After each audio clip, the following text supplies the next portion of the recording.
সুপ্রিয় দর্শক, শুরু হলো আপনাদের প্রিয় অনুষ্ঠান এসআইটিভি সংলাপ। সঙ্গে আছি আমি মাহমুদ আল ফয়সাল। আজকে আমাদের আলোচ্য বিষয় অন্তর্বর্তী সরকারের রোডম্যাপ। এ বিষয়ে আলোচনা করবার জন্য এই মুহূর্তে স্টুডিওতে রয়েছেন দুজন অতিথি এবং আমাদের সঙ্গে আরও দুজন অতিথির যোগদানের কথা রয়েছে। আসামাত্র তাদেরকে পরিচয় করিয়ে দেব। শুরুতেই পরিচিত হই। আমার ঠিক বামে রয়েছেন নাগরিক ঐক্যের সভাপতি রহমান মান্না এবং আমার ঠিক ডানে রয়েছেন বিএনপির ভাইস চেয়ারম্যান শামসুজ্জামান দুদু। আপনাদের দুজনকে আমাদের এই আলোচনায় স্বাগত জানাচ্ছি। আমরা ছোটবেলায় পড়েছি এইম অফ লাইফ, জীবনের লক্ষ্য। একটা ভবন নির্মাণ করতে গেলে তার নকশা প্রণয়ন করা হয়, সেই নকশার আলোকেই কিন্তু নির্মাণ কাজ চলে। হ্যাঁ, কখনো সেক্ষেত্রে কিছু পরিবর্ধন হতে পারে, কিন্তু সেটি মেজর নয়, মোটা দাগে নয়। তেমনি এই তত্ত্বাবধায়ক সরকার বা অন্তর্বর্তীকালীন যে সরকার এখন ক্ষমতায় রয়েছে, তাদের লক্ষ্য কী, কী তারা করতে চান, কী তারা করবেন, সে বিষয়ে দেশের মালিক যে জনগণ, তাদের কাছে স্পষ্ট ধারণা থাকা দরকার। আমরা মনে করি যে ডক্টর মোহাম্মদ ইউনূস তিনি সর্বজন শ্রদ্ধেয়, তার লোভ লালসা নেই, সেটাও কিন্তু আমরা জানি। কিন্তু কেউ তো থাকতে পারেন যারা রোজ কিয়ামত পর্যন্ত ক্ষমতায় থাকতে চান, যেমনটি এর আগে তত্ত্বাবধায়ক সরকারের ক্ষেত্রে হয়েছে। 3 মাসের জন্য তারা আসেন, কিন্তু 2 বছর থেকেছেন। এ কারণে জনমনে প্রশ্ন উঠতে পারে এবং ওঠাটাই স্বাভাবিক।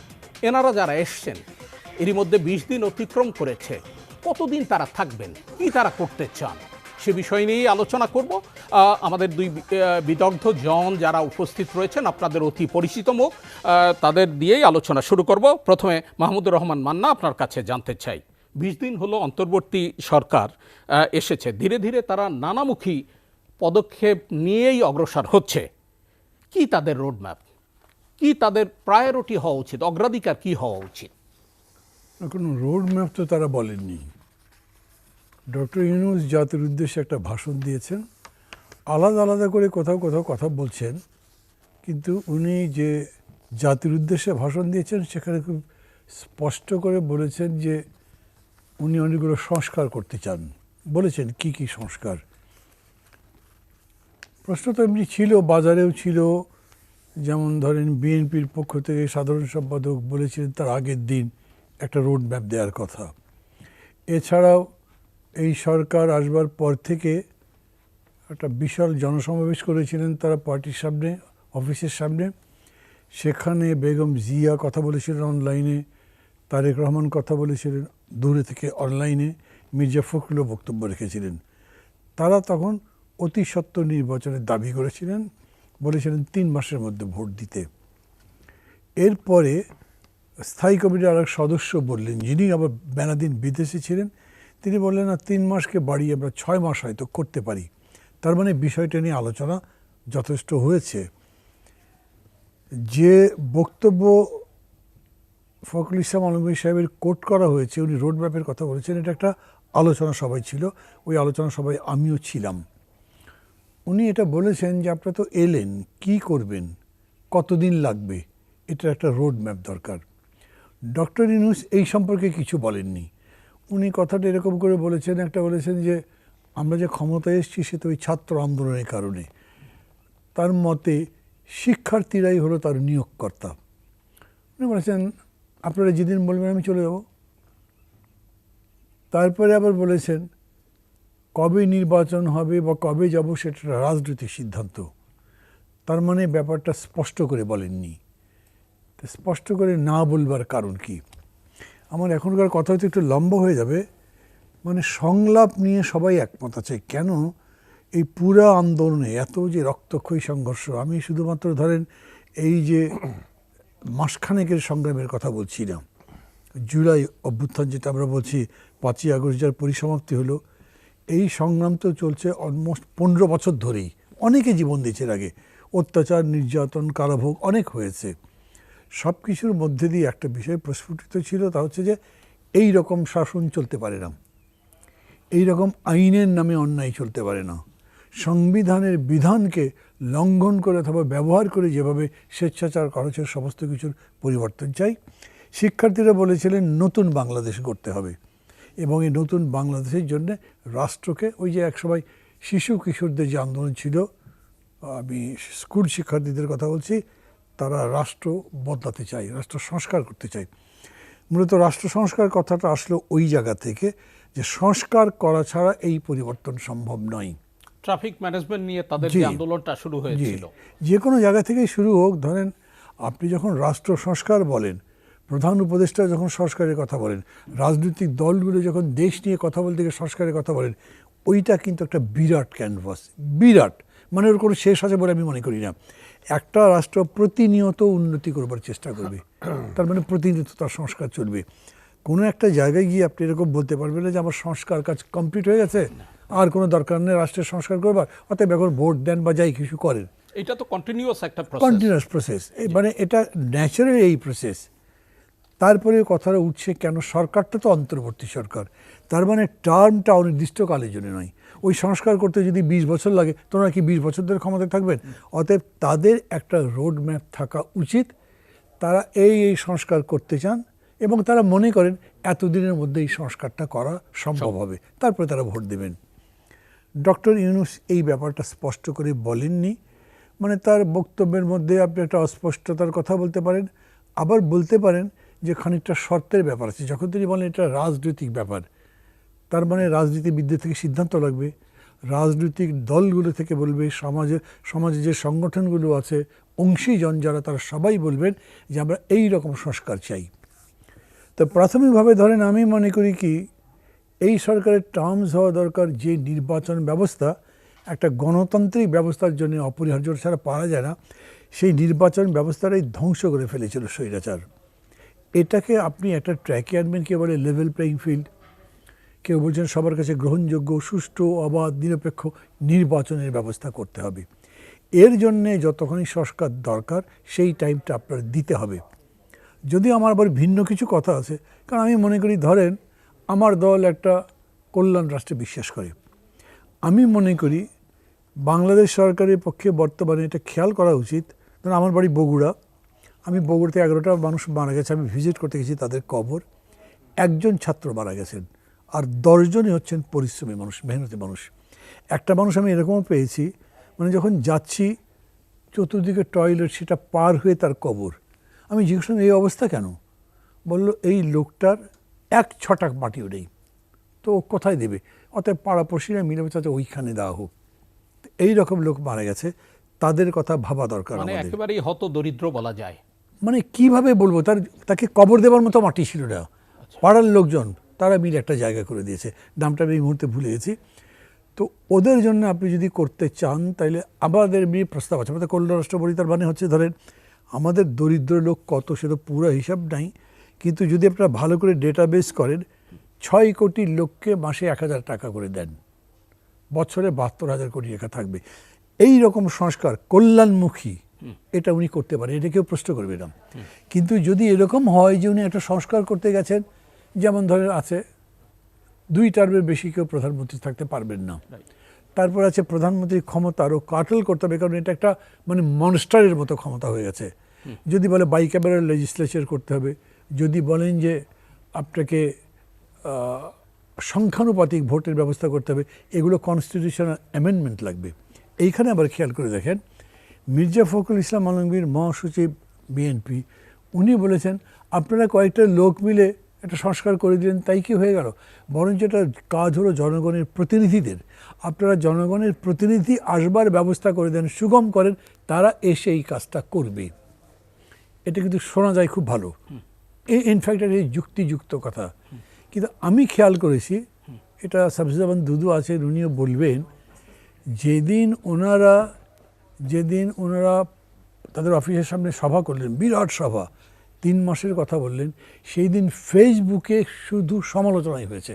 সবাই বলছে রক্তের দাগ শুকায়নি, এখনও কেন ভোট নিয়ে চিন্তা। এমনকি এখনও পর্যন্ত মানুষের মধ্যে এই চিন্তা আছে। আমি এখন সময়টা বেশি নিলে পরে আপনি অ্যাডজাস্ট করে দিন অন্যদের সঙ্গে। তো সেটা এই রকম যে মানুষের মাইন্ডসেটটা এরকম যে এরা যদি ভালো কিছু করতে পারে করুক না। আপনি সমাজের মধ্যে অনেক লোক পাবেন যারা বলবে রাষ্ট্রপতি শাহাবুদ্দিনের আমল যে ছিল অন্তর্বর্তী সরকারের, ওইটা খুব ভালো ছিল। পলিটিক্যাল পার্টিগুলোর উপর মানুষের কনফিডেন্স কমে গেছে, এই কারণে এই প্রশ্নটা আসছে যে এত তাড়াতাড়ি কেন। তা আমি মনে করি গভর্নমেন্টের এইটা অনেস্ট যে একটা চেষ্টা, সেটা বোঝানোর জন্য হলেও তাদের বলা দরকার। তারা এই ইকোনমিক রিফর্মস করতে পারেন। আপনি ভালো একটা হেলথ পলিসি দেন বা ইমপ্লিমেন্ট করেন, আপনি ভালো একটা এডুকেশন পলিসি দেন, অথবা আপনি ভালো বিচার ব্যবস্থাটাকে সাজান, বিচার ব্যবস্থা জনগণের দোরগোড়ায় নিয়ে যান। একসময় হাইকোর্টগুলো সব ডিভিশনের হেডকোয়ার্টারে দেওয়ার কথা হয়েছিল। এখানকার ঢাকার বিচারপতিরা বা বিচারকরা, আইনজীবীরা আন্দোলন করে বন্ধ করে দিয়েছেন। তখন বলছে কনস্টিটিউশনে এরকম কোনো জায়গা নাই যে হাইকোর্ট ডিভিশনে নেওয়া যায়। ওরাই আবার পরে বলেছিলেন ডিভিশনগুলোতে আপনি সার্কিট বেঞ্চ দিতে পারেন। আমি বলছি এরকম করে সবার জন্য ব্যবস্থা করেন। ছাত্ররা যারা আন্দোলন করে যাচ্ছে সেই ছাত্রদের আপনি স্পেশাল একটা স্টাইপেন্ডের ব্যবস্থা করেন। পয়সা নেই যাদের কাছে, পড়তে পারবে না, পয়সা হয়ে তাদের পয়সা যাতে দেওয়া যায়, তাদেরকে একটা ভাতা দেওয়ার ব্যবস্থা করেন। আপনি ফার্মার যারা আছে কৃষক, তাদের জন্য একটা ফার্মার্স ব্যাংক করেন, যাতে তারা খুব সস্তা সুদের লোন নিতে পারে। এরকম করা যেতে পারে, ওই সুদখোর মহাজনদের কাছে যাতে না যেতে হয়। লম্বা টাস্ক আছে। আমি বলছি পলিটিক্যাল ব্যাপার যখন আসছে তখন আপনার সবার সাথে কথা বলে একটা সম্মত সিদ্ধান্তে যাওয়া উচিত। নইলে যদি বিতর্ক রাখেন তাহলে পরবর্তী ভোটের সময় দেখা যাবে যে ওই জিনিসগুলো হচ্ছে না। তাছাড়া এই গভর্নমেন্টের জন্য তারা বড় ধরনের সমস্যা আছে আমি মনে করি। জানি না সেটা কী জায়গায় দাঁড়াবে। এই সরকারের কোনো পার্টি নেই। তারা কি পার্টি করবে? হয়তো করবে। সেই পার্টি ভালোভাবে দাঁড়াবে জানি না। কিন্তু এরা এখন যা করছেন সেটা আগামী সংসদে র্যাটিফাই হতে হবে। এর আগে যারা ছিল মার্শাল্য করেছে, তারপরে নিজেদের মতো একটা সংসদ করেছে, 2/3 নিয়ে এসছে ভোট প্রক্রিয়ায় মধ্যে দিয়ে, তারপরে সেটাকে জায়েজ করেছে। এখন কীরকম করে করবে? আমি এক লাইনে শেষ করে দিচ্ছি। সেটা হচ্ছে এই সময়ে যত তাড়াতাড়ি সম্ভব ডায়ালগটা শুরু করার দরকার। আমি আজকে দেখলাম মির্জা ফখরুলের সঙ্গে প্রধান উপদেষ্টা বসছেন, আবার 3 তারিখে অন্যদের সাথে বসবেন, এটা বলেছেন। এই প্রক্রিয়ার মধ্যে দিয়ে শনিবারেও কিন্তু রাজনৈতিক দলগুলোর সঙ্গে প্রধান উপদেষ্টার যে কার্যসূচি আমাদের কাছে এসেছে সেখানে কিন্তু স্পষ্ট করা আছে শনিবারও তিনি এ বিষয়ে আলোচনা সেটা করবেন। বলেছেন, কিন্তু রাজনৈতিক দলগুলোর কাছে বলেছে তা আমি জানি না, কারণ আমাদের যে জোট আছে গণতন্ত্র মঞ্চের কারো কাছে এরকম কথা আসেনি, ইনভিটেশন আসে নাই। তারা করুক, এটা চাই। আবার ফিরবো আপনার কাছে। সুপ্রিয় দর্শক, এরই মধ্যে আমাদের আরও দুজন অতিথি স্টুডিওতে এসে পৌঁছছেন। ঠিক বাম পাশে রয়েছেন গণ অধিকার পরিষদের সভাপতি নুরুল হক নূর, যিনি ভিপি নূর হিসাবেই আমাদের কাছে পরিচিত। আর আমার ঠিক ডানে রয়েছেন সাবেক তত্ত্বাবধায়ক সরকার কালীন যে রাষ্ট্রপতি, সেই রাষ্ট্রপতির সামরিক সচিবের দায়িত্ব পালনকারী অবসরপ্রাপ্ত লেফটেন্যান্ট জেনারেল ডক্টর আমিনুল করিম। আপনাদের দুজনকেও আমাদের এই আয়োজনে স্বাগত জানাচ্ছি। আজকে আমাদের বিষয় হচ্ছে অন্তর্বর্তী সরকারের রোডম্যাপ। আমরা আলোচনা করছিলাম, শুনছিলাম এতক্ষণ মাহমুদুর রহমান মান্নার কথা, জনাব শামসুজ্জামান দুদু আপনার কাছ থেকে। মান্না ভাই অনেকগুলো বিষয়ের আলোকপাত করেছেন এবং সংস্কারের বিষয়টিও তিনি উত্থাপন করেছেন। আর সংস্কারের জন্য সময় লাগবে, কিন্তু প্রায়োরিটি তো থাকবে। আপনি কি বলবেন? জি, আপনাকে ধন্যবাদ। আমার 3 জন বিচক্ষণ আলোচক, তাদেরকে শুভেচ্ছা, এবং যারা দেখছেন আমাদের এই রাত্রিকালীন অনুষ্ঠান তাদেরকে আমি শুভেচ্ছা জানাচ্ছি। মান্না ভাই এমনিতেই ভালো বলেন, শুধু আজকের থেকে না, ছাত্র জীবন থেকেই। তো মান্নান ভাই বেশ গুছিয়ে সাম্প্রতিক যে রাজনৈতিক ঘটনাবলী সেটা তার মতো করে তিনি বলেছেন। একজন রাজনীতিবিদ হিসাবে, পর্যবেক্ষক হিসাবে তিনি যেটা মনে করছেন সেটা বলেছেন, এবং আমার মতে এটা সঠিকই বলেছেন। যেমন আমি তো কুষ্টিয়ার মানুষ, মরমী কবি লালনের দেশের লোক। তার একটা গান আছে, পাখি কেমনে আসে যায়, এরপরে আছে, কিন্তু এই এক লাইনে এই বিখ্যাত গানের মর্মত্ব বোঝা যায়। আধ্যাত্মিক মানুষ তো, পাখি কেমনে আসে যায়। তো এটা বুঝতে হবে আমাদের আজকে যারা আছে। মরমী ব্যাপার না, এটা রাজনৈতিক ব্যাপার। লালন 100 বছর আগে যা চিন্তা করেছেন, সতর্কতা জারি করেছেন, পথ দেখাইছেন, সেটা যদি আমরা শতাব্দী পেরিয়ে এসে বিভ্রান্তিতে ভুগি তাহলে অসুবিধা হয়ে যাবে। আমাদের গত 50 অর্ধ শতাব্দী ব্যাপী আমরা স্বপ্ন দেখেছি, যুদ্ধ করেছি, রক্ত ঝরেছে, লড়াই করেছি, মনে হয়েছে বিজয় লাভ করেছি, কিন্তু পরক্ষণে মনে হয়েছে বিজয়টা হাতছাড়া হয়ে গেছে। এই একেবারে ৭২ সাল থেকে যেতে আমরা দেখে আসি। আমরা ছোট কাজই যদি না পারি তো বড় কাজ পারবো কি করে, আমার কাছে মনে হয়েছে। যে কোনো সময় অনেক আছে সংসারে অনেক মানুষ থাকে, কিন্তু অনেক সময় দেখবেন পানি দেওয়ার জন্যে কোনো লোক খুঁজে পাওয়া যায় না, চাকর বাকরের খোঁজে। বাবাকে যদি সন্তান এক গ্লাস পানি ঢেলে দেয়, এর থেকে অপূর্ব দৃশ্য আর হয় না। কিন্তু কখনো কখনো এটা আমরা দেখতে পাই না। কেন বলবো? এরা তো একটা ঝড়ের গতিতে মাথায় করে আমরা এনে তাদের বসিয়েছি। এই সরকার আমার সরকার বলে আমি মনে করছি। ছাত্র ছিলাম, এই যে ৩ জন বিখ্যাত ব্যক্তি, তার 2 জন আমার সামনেই আছে। একসময় ছাত্রদের শুধু নয়, ছাত্র আন্দোলন থেকেই তারা জাতীয় আন্দোলনে আসছেন। কেন বলতে হবে? তিনি ব্যবসায়ী না, প্রফিটের চিন্তা করেন না, সারা বিশ্বকে নাড়া দিয়েছেন। তাকে যেভাবেই মূল্যায়ন করেন না কেন, একটা সরকার প্রধান হয়েছে, তিনি বিখ্যাত ব্যক্তি হয়েছেন এমন না, কিন্তু তিনি বিখ্যাত হয়ে এখানে এসে বসছেন। তার কাছে প্রত্যাশা না, আমরা প্রাপ্তিটা প্রত্যাশা করি, প্রত্যাশা না। তিনি এটা করবেন। 17 বছর না, মানে এটা আমাদের আকাঙ্ক্ষা যে একটা মানুষ সামান্য তার ভোটটা দিতে পারে না তার প্রার্থীকে, সে রিক্সা চালক, কুলি মজুর, অধ্যাপক, কেউই স্বাচ্ছন্দ্যে ওই প্রত্যাশাটা সে পূরণ করতে পারেনি। সংস্কার তো আরও পরের ব্যাপার। সব সংস্কার করে এসে তারপরে ভোট দেব, পাখি কেমনে আসে যায়, এরকম ব্যাপার ঘটে যেতে পারে। সেটা কি? যা কিছু করব মানুষকে আস্থা নিয়ে করব। যারা 17 বছর ধরে মার খাইছে, রক্তাক্ত হয়েছে, এই 1 মাসের ঘটনায় সব শেষ হয়ে গেছে, এমনটা ভাবা ঠিক হবে না। আপনি নিশ্চয়ই বুঝতে পারছেন 20 দিনের মধ্যে মানুষের, আমি পরশুদিনই গেছি বাজার, আমি নিজে হাতে মাঝে মাঝে বাজার করি, সুযোগ পেলেই করি। 120 টাকা, 50 টাকার ডিম 160 টাকা উঠে গেছে 2 দিনের মাথায়। এখন তো সিন্ডিকেট থাকার কথা না। খুব সচল, খুব দক্ষ এবং বিশ্বব্যাপী ব্যবসায়ী কিন্তু রাষ্ট্রপ্রধানের জায়গায় বসে আছেন, সরকার প্রধানের জায়গায় বসে আছেন। কেন আমি এই কথাটা বলছি? সর্বক্ষেত্রে পূর্বতন সরকারের দাপটটা এখনো পর্যন্ত বিরাজমান। আমি তাদের দোষ দিচ্ছি না।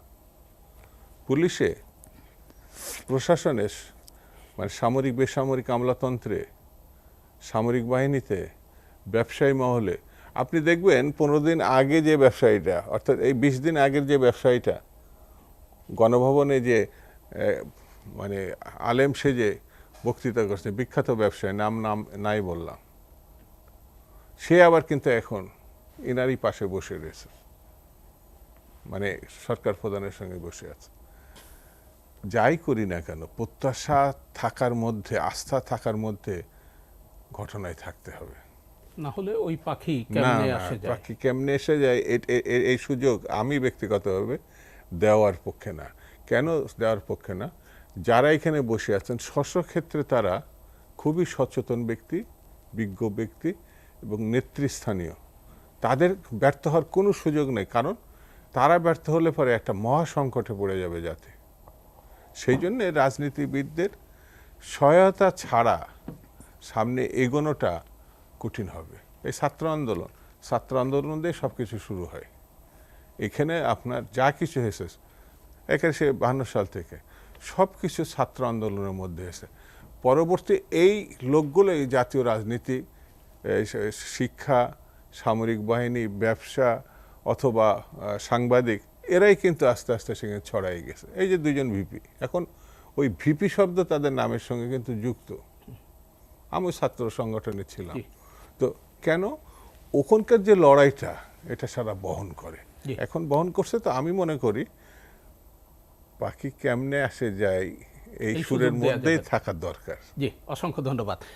বিপিন নূর, আপনার কাছ থেকে যে বিষয়টি জানবো যে এই সরকার দায়িত্বে আসার পর নানা পক্ষ থেকে নানান দাবি উঠছে, তো এই সরকারটা কি দাবি পূরণের সরকার, কিংবা তারা যদি এই দাবি পূরণের কিংবা এই বিষয়গুলো বিবেচনায় নিয়ে তাদের ক্যানভাসটা বড় করে ফেলে, সেই ক্ষেত্রে কি তাদের মূল লক্ষ্য থেকে বিচ্যুত হবার আশঙ্কা থাকবে না?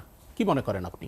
প্রথমে আপনাকে সহ আমাদের সিনিয়র আলোচকরা, মান্না ভাই, দুদু ভাই এবং আমাদের সাবেক সামরিক কর্মকর্তা যা দেখছেন সবাইকে শুভেচ্ছা জানাচ্ছি।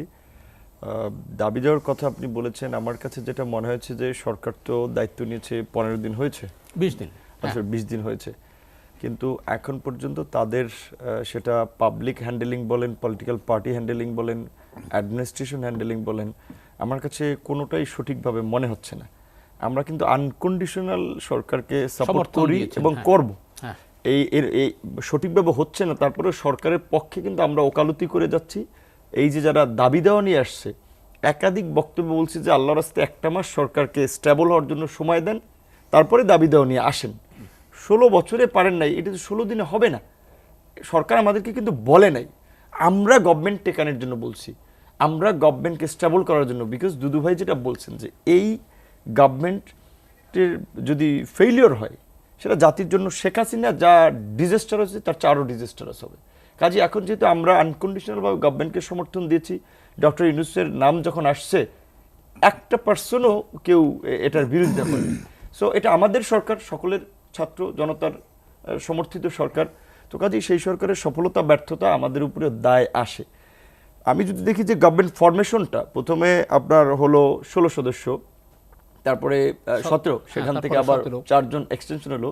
সত্যিকার অর্থে এই কথাটা আমার বলা উচিত না, কিন্তু তারপর আমি বলছি এই রকমের ভালনারেবল সিচুয়েশনে রাষ্ট্র পরিচালনা করার জন্য আমি এই 21 জনের বডিকে ফিট মনে করি না। তারা যতটুকু ফিট, আরও ফিট লোক দরকার। এখন ইউনূস স্যারের যে এক্সপিরিয়েন্স, তার যে প্রজ্ঞা জ্ঞান, সেটা কিন্তু আমাদের বিন্দুমাত্র সন্দেহ নেই। কিন্তু এই রকমের একটা পরিস্থিতিতে দুদুভাই যেটা বলেছেন যে বাজারের উদাহরণ দিয়ে সমস্ত জায়গায় আদার ব্যাপারী থেকে শুরু করে রসুনের ব্যাপারী এবং আপনার তেল আমদানিকারক থেকে শুরু করে সমস্ত জায়গায় কিন্তু গভর্নমেন্টের লোকেরা বসে আছে। ইভেন প্রশাসনও যদি আপনি দেখেন, গভর্নমেন্টের না আওয়ামী লীগের, সরি আওয়ামী লীগের, হ্যাঁ, সেটা আওয়ামী লীগ প্রশাসনও তো গভর্নমেন্ট, তাই। পতিত স্বৈরাচার গভর্নমেন্টের হ্যাঁ। গত 16 বছরের সেটআপ, ভাই কিংবা আত্মীয় বিরোধী রাজনীতি করার সুবাদে কোনো কালে রাজনীতি করছে, এই সুবাদেও কিন্তু গত 4-5টা বিসিএসে প্রায় আপনার 500-র মতো ছেলেমেয়ের বিসিএসে তাদেরকে সুপারিশ করেনি, ভেরিফিকেশনে বাদ পড়ছে তারা। তাহলে কিভাবে চালুনিতে সেকে এই সমস্ত পদগুলোতে বসিয়েছে। কাজে এই অ্যাডমিনিস্ট্রেশন এখন রাতারাতি আপনি কয়েকজন ডিআইজি কিংবা ওই এসবি থেকে মনিরুল সাহেবকে সরালেন, প্রশাসন কি ক্লিন হয়ে গেছে? 42,000 এসআইয়ের মধ্যে এখনো আমার যতটুকু ইনফরমেশন, এখনো 15 থেকে আপনার অন্তত 12 থেকে 15,000 এসআই কাজে যোগদান করছে না। 64 জেলার আপনার এসপি ডিসি পদমর্যাদার যারা আছেন, অনেকেই তারা কাজে যোগদান করছেন না 2-3টা কারণে। কেউ মনে করছেন যে তিনি গ্রেপ্তার হবেন, কেউ মনে করছেন তিনি চাকরিচ্যুত হতে পারেন। তো এই ভয়ে প্রশাসন কিন্তু এখনো ফাংশন করছে না। পুলিশের যে প্যাট্রোলিং টিম যেটা বলে যে টহলের উপরে থাকে, এই যে আজকে যদি আপনি যাওয়ার পথে ছিনতাইকারীর শিকার হন, আপনি পুলিশকে ফোন দেবেন, কোনো প্রতিকার পাবেন না। পুলিশ যদি ফাংশন না করে তাহলে কিন্তু এটা রাষ্ট্রের জন্য অশনি সংকেত। এখন পর্যন্ত কিন্তু পুলিশকে ফাংশন করাতে পারে না এই যে আপনার 20 দিনে। তো সেই কারণে আমি বলছি যে মিনিস্ট্রি রান করার জন্য নিশ্চয়ই আসিফ নজরুল স্যার কিংবা আমাদের সাবেক সামরিক কর্মকর্তা জাহাঙ্গীর সাহেবের মতো অনেক এক্সপিরিয়েন্স লোক আছে অনেকে, কিন্তু আবার অভিজ্ঞতা না থাকলে অভিজ্ঞতা হবে। কিন্তু এই রকমের একটা সিচুয়েশনে আমি মনে করি ধরেন মান্না ভাইরা রাজনীতি করে ছাত্র রাজনীতি থেকে, মান্না ভাইয়ের যে রাষ্ট্র পরিচালনা এখন যে এক্সপিরিয়েন্স, সে যেভাবে ডিল করতে পারবে, আরেকটা নতুন দলের সভাপতি প্যারালাল দাঁড় করে দিলে সেভাবে পারবে না। এইখানে কিছু এক্সপিরিয়েন্স লোক দরকার, ইনক্লুড করা দরকার ছিল, কিন্তু আমরা বুঝতেছি না যে তালিকাটা কোত্থেকে কীভাবে আমরা তালিকা দিয়েছি, কিন্তু আমি স্যাটিসফাই না। এবং আমি এটুকু বলতে পারি, লিখে দিতে পারি যে এই বডি নিয়ে সাকসেস সম্ভব হবে না যদি এটার এক্সটেনশন না করা হয়। কারণ গভর্নমেন্টের যারা পরামর্শ দিচ্ছে তারা ম্যাচুরলি একটা বিষয় ডিল করতে পারতেন। এই গভর্নমেন্টকে জাতীয় সরকার একটা চেহারা রূপ দিতে পারতেন। বিএনপি, জামাত সহ মেজর পলিটিক্যাল পার্টিগুলো থেকে আপনার প্রস্তাবিত 2-4 জন করে নিয়ে এটা এখন 21 আছে, 31 করা যেতে, আরও বাড়ানো যেতে পারে। এখন একজনের আগে একটা মিনিস্ট্রি চালায়নি, তাকে আপনি একটা দেন, 4-5টা মিনিস্ট্রি দিয়ে রাখছেন। এটা কি আপনার ছেলে খেলা? 4-5টা মিনিস্ট্রি সামলাতে পারবে এইরকম একটা সিচুয়েশনে?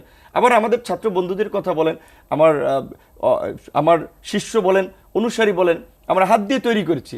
নাহিদ যে তথ্য সম্প্রচার এবং আপনার ডাক টেলিযোগাযোগ, দুইটা মিনিস্ট্রির, সে আমার প্যানেলে ডাকসুদের সংস্কৃতি সম্পাদক পদে নির্বাচন করছে।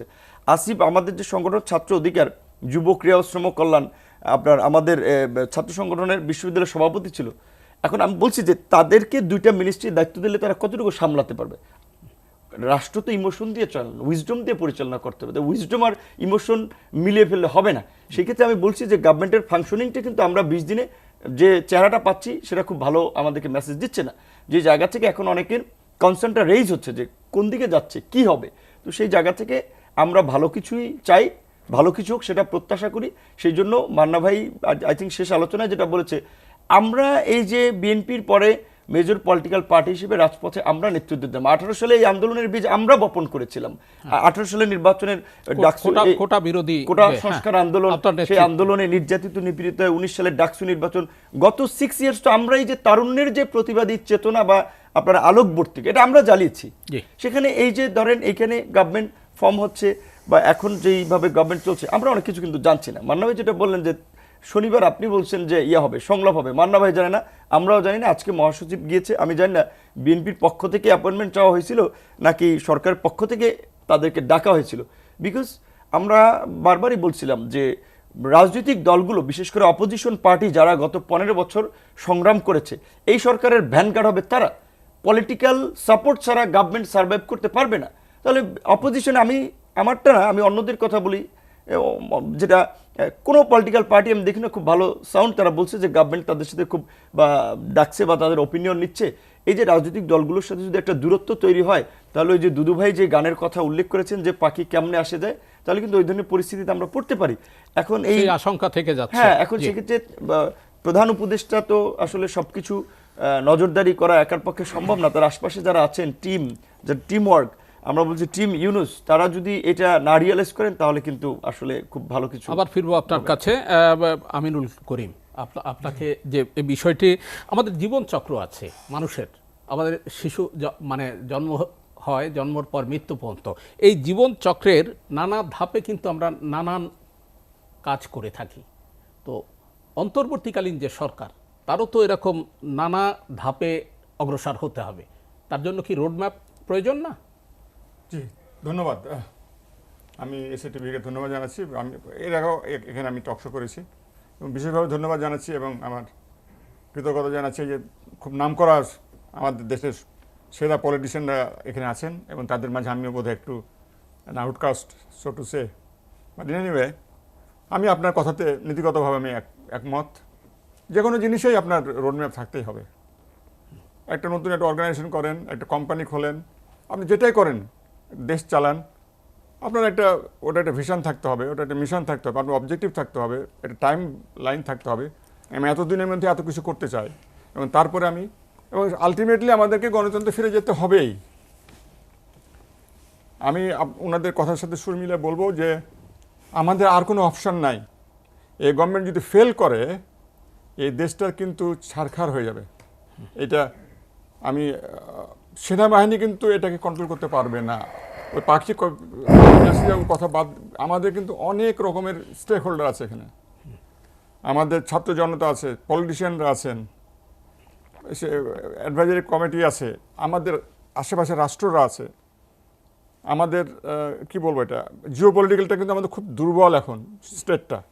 আমেরিকা এখানে আছে, ইউরোপ এখানে আছে, জাপান এখানে আছে, ভারত এখানে আছে, চায়না এখানে আছে, জাপান এখানে আছে, মায়ানমারে অশান্ত পরিবেশ আছে, এই আমাদের রিফিউজি যারা আছে, রোহিঙ্গা রিফিউজি। কাজে আমরা কিন্তু খুব ভালনারেবল, এটা বুঝতে হবে। প্লাস ইন্টারনালি যদি আমরা এত উইক হয়ে যাই, দুর্বল হয়ে যাই, এটা সুযোগ নেবে। কাজে আমাদেরকে আমি অনুনয় বিনয় করবো পলিটিশিয়ানদের, আপনারা ধৈর্য ধরেন এবং সরকারকে সমর্থন দেন, হ্যাঁ, এবং এঙ্গেজ করেন তাদেরকে। আমি ওই আসার আগে দেখলাম মির্জা ফখরুল ইসলাম আলমগীর দেখা করেছেন চিফ অ্যাডভাইজারের সাথে এবং উনি বের হয়ে উনি আশাবাদ ব্যক্ত করেছেন, এটা ভালো মুভ হয়েছে আর কি, এবং হি ইজ ভেরি হ্যাপি। উনি বলছেন আমি খুশি এটাতে। উনি ছিলেন, আমির খসরু মাহমুদ ছিলেন, সালাউদ্দিন সাহেব ছিলেন। উনি যে কথাটি মেইনলি বলতে চেয়েছেন সেটি হচ্ছে যে কিছু সংস্কারের পর নির্বাচনের ঘোষণাটি আসবে। হ্যাঁ, আমি কিন্তু গত কয়েকদিন আগে একটা টক শো লন্ডনে, ওখানে আমি এটাই বলেছিলাম যে আপনারা বেসিক ইয়ে করেন, রিফর্ম করেন, করতে হবে, ল অ্যান্ড অর্ডারের উপরে করতে হবে আপনাকে, ইকোনমি অর্থনীতির উপর আপনাকে করতে হবে, তারপরে আপনার অ্যাডমিনিস্ট্রেশন ঠিক করতে হবে। যে বললেন ডিসিএসপির এখন প্লেস হয়নি ঠিক মতো, থানাগুলো এখন ফাংশনাল হয়নি, এগুলো ঠিক করতে হবে, এগুলো করতেই হবে, আদারওয়াইজ কোনো কাজ করা যাবে না। তো গভর্নমেন্টের যদি ডাউন দি লাইন সেন্টার থেকে একদম গ্রাম পর্যন্ত যদি ঠিকমতো কাজ না করে, ইউনিয়ন কাউন্সিল কাজ না করে, তাহলে তো আপনি কাজ করতে পারবেন না, আপনি ইলেকশনও তো করতে পারবেন না। আপনার তো ইলেকশন করার জন্য পুলিশ লাগবে, আনসার লাগবে, আর্মি লাগবে। আর্মি তো আজকে চারিদিকে ছড়াছিটা আছে, ইট ইজ ভেরি রিস্কি। এটা কিন্তু অত্যন্ত রিস্ক অবস্থায় আমরা আছি। এই আর্মিটা ছড়াছিটা আছে, আল্লাহ না করুক কোনো যদি অঘটন ঘটে যায়, কোনো জায়গায় যদি আমাদের মনে করেন একটা ফলস একটা অপারেশনের স্টেজ করা হলো, তখন এই আর্মিকে মোবিলাইজ করা খুব কঠিন হয়ে যাবে। আর একটা জিনিস আমরা মিলিটারি ল্যাঙ্গুয়েজ আমি বলতেছি, পলিটিশিয়ান এটা অতখানি আমাকে অ্যাপ্রিসিয়েট করবে কিনা আমি জানি না। আমরা মিলিটারিতে বলি যে সেনাবাহিনী একটা দেশের সেন্টার অফ গ্র্যাভিটি বলা হয়, এবং বাংলাদেশের জন্য এটা খুব ইম্পর্টেন্ট। ভারত কিন্তু ৭৫ সাল থেকে এই সেনাবাহিনীটাকে দুর্বল করার জন্য উঠে পড়ে লেগে আছে। এটা আমি ডাইরেক্টলি বলছি, হয়তো আনডিপ্লোমেটিক কথাবার্তা হয়ে যাচ্ছে, বাট যেহেতু আমি চাকরি করেছি ওখানে, এটা আমাদের একটা ফিলিং আর কি। জি, তো সেইখানে আমার কথা হলো, মোদ্দা কথা হলো যে এই সরকারকে আমরা ফেল করতে দিতে পারি না। হ্যাঁ, যেটা সমস্যা হচ্ছে, ইনার যে অ্যাডভাইজারি যে বডিতে যারা আছেন তাদের অভিজ্ঞতা কম রাষ্ট্রচালনার ক্ষেত্রে। State craft is a very critical point. আপনার অর্গানাইজেশন চালানো, একটা ব্যবসা চালানো, state craft is a very thing, অনেক কিছুর মধ্যে ইনভলভ, মানুষের মন ইনভলভ এখানে, রাজনৈতিক দল ইনভলভ এখানে, ছাত্ররা ইনভলভ এখানে, মানসিক ভিসি সিলেক্ট করতে হবে, এটাও ইনভলভ, একটার সাথে আরেকটা ইন্টারঅ্যাক্টিভ জিনিসটা খুব প্যাঁচালো হয়ে যায়, এবং এটাকে এটা পলিটিশিয়ানরা ভালো বুঝতে পারে। আমি তো ধরেন ওই বঙ্গভবনে ছিলাম ক্যাটেকার সময়, আমি দেখেছি একটা জিনিস, এটা আমার অভিজ্ঞতা, যে পলিটিশিয়ানরা কিন্তু ওই পালসটা ভালো বুঝতে পারে, মানুষ এখন কি চাচ্ছে। এইখানে যদি ভুল করে ফেলে, একটু স্লাইড করলে কিন্তু ইউ আর গন। আপনি যদি একটু নড়বড়ে হয়ে যান, কঠিন পরিস্থিতি চলে যেতে পারে, যেখান থেকে উত্তরণ কঠিন কাজে। আমাদেরকে আমি সবাইকেই বলবো যে আপনারা সহযোগিতা করেন, এবং ওই আমি প্রফেসর ইউনূসকে এবং তার অ্যাডভাইজারি বডিকে আমি রিকোয়েস্ট করবো, অনুরোধ করবো যে আপনি পলিটিক্যাল ডায়ালগ চালাতে থাকেন, কন্টিনিউয়াসলি ডায়ালগ চালান এবং একটা রোডম্যাপ প্রস্তুত করেন, দিতে হবে। জি, আমাদের এই আলোচনা চলবে, একটা বিরতির পর এসে আবার আপনাদেরকে শুনবো। সুপ্রিয় দর্শক, নিচ্ছি একটা বিরতি, ফিরছি একটু পরেই, সঙ্গেই থাকুন।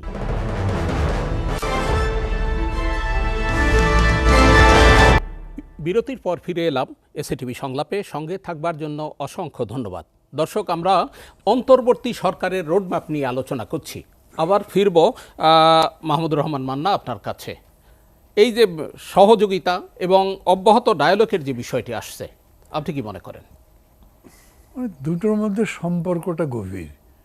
ধরেন সহযোগিতার কথা যদি বলেন, তো সরকার কোথায় কোথায় সহযোগিতা চায় সেটা বুঝতে হবে। তো যখন আনসাররা আন্দোলন করছিল, তখন সরকার তো আমাদের কাউকে সহযোগিতার জন্য বলেনি। তারপরে যা ঘটলো সেটাও আমরা দেখলাম। মানে আমি আমার কথা বলছি, উপদেষ্টা আসিফ নজরুল বললেন যে আরেকবার শিক্ষার্থীরা দেশকে বাঁচিয়ে দিল, হয়তো তাই, কিন্তু আর্মি এত লেটে আসবার দরকার গিয়েছিল, আগে আসতে পারতো না। তাহলে কি ছাত্রদের ইনভলভ করতে হতো? মানে এরকম করে ছাত্রদের দিয়ে আন্দোলন দমন করা খুব ভালো প্র্যাকটিস মনে হলো না। কিন্তু এটা আমি বলবো কোথায়? আমি এখানে আজকে বলছি, কিন্তু আমি সরকারকে ডকে তুলতে চাইছি না।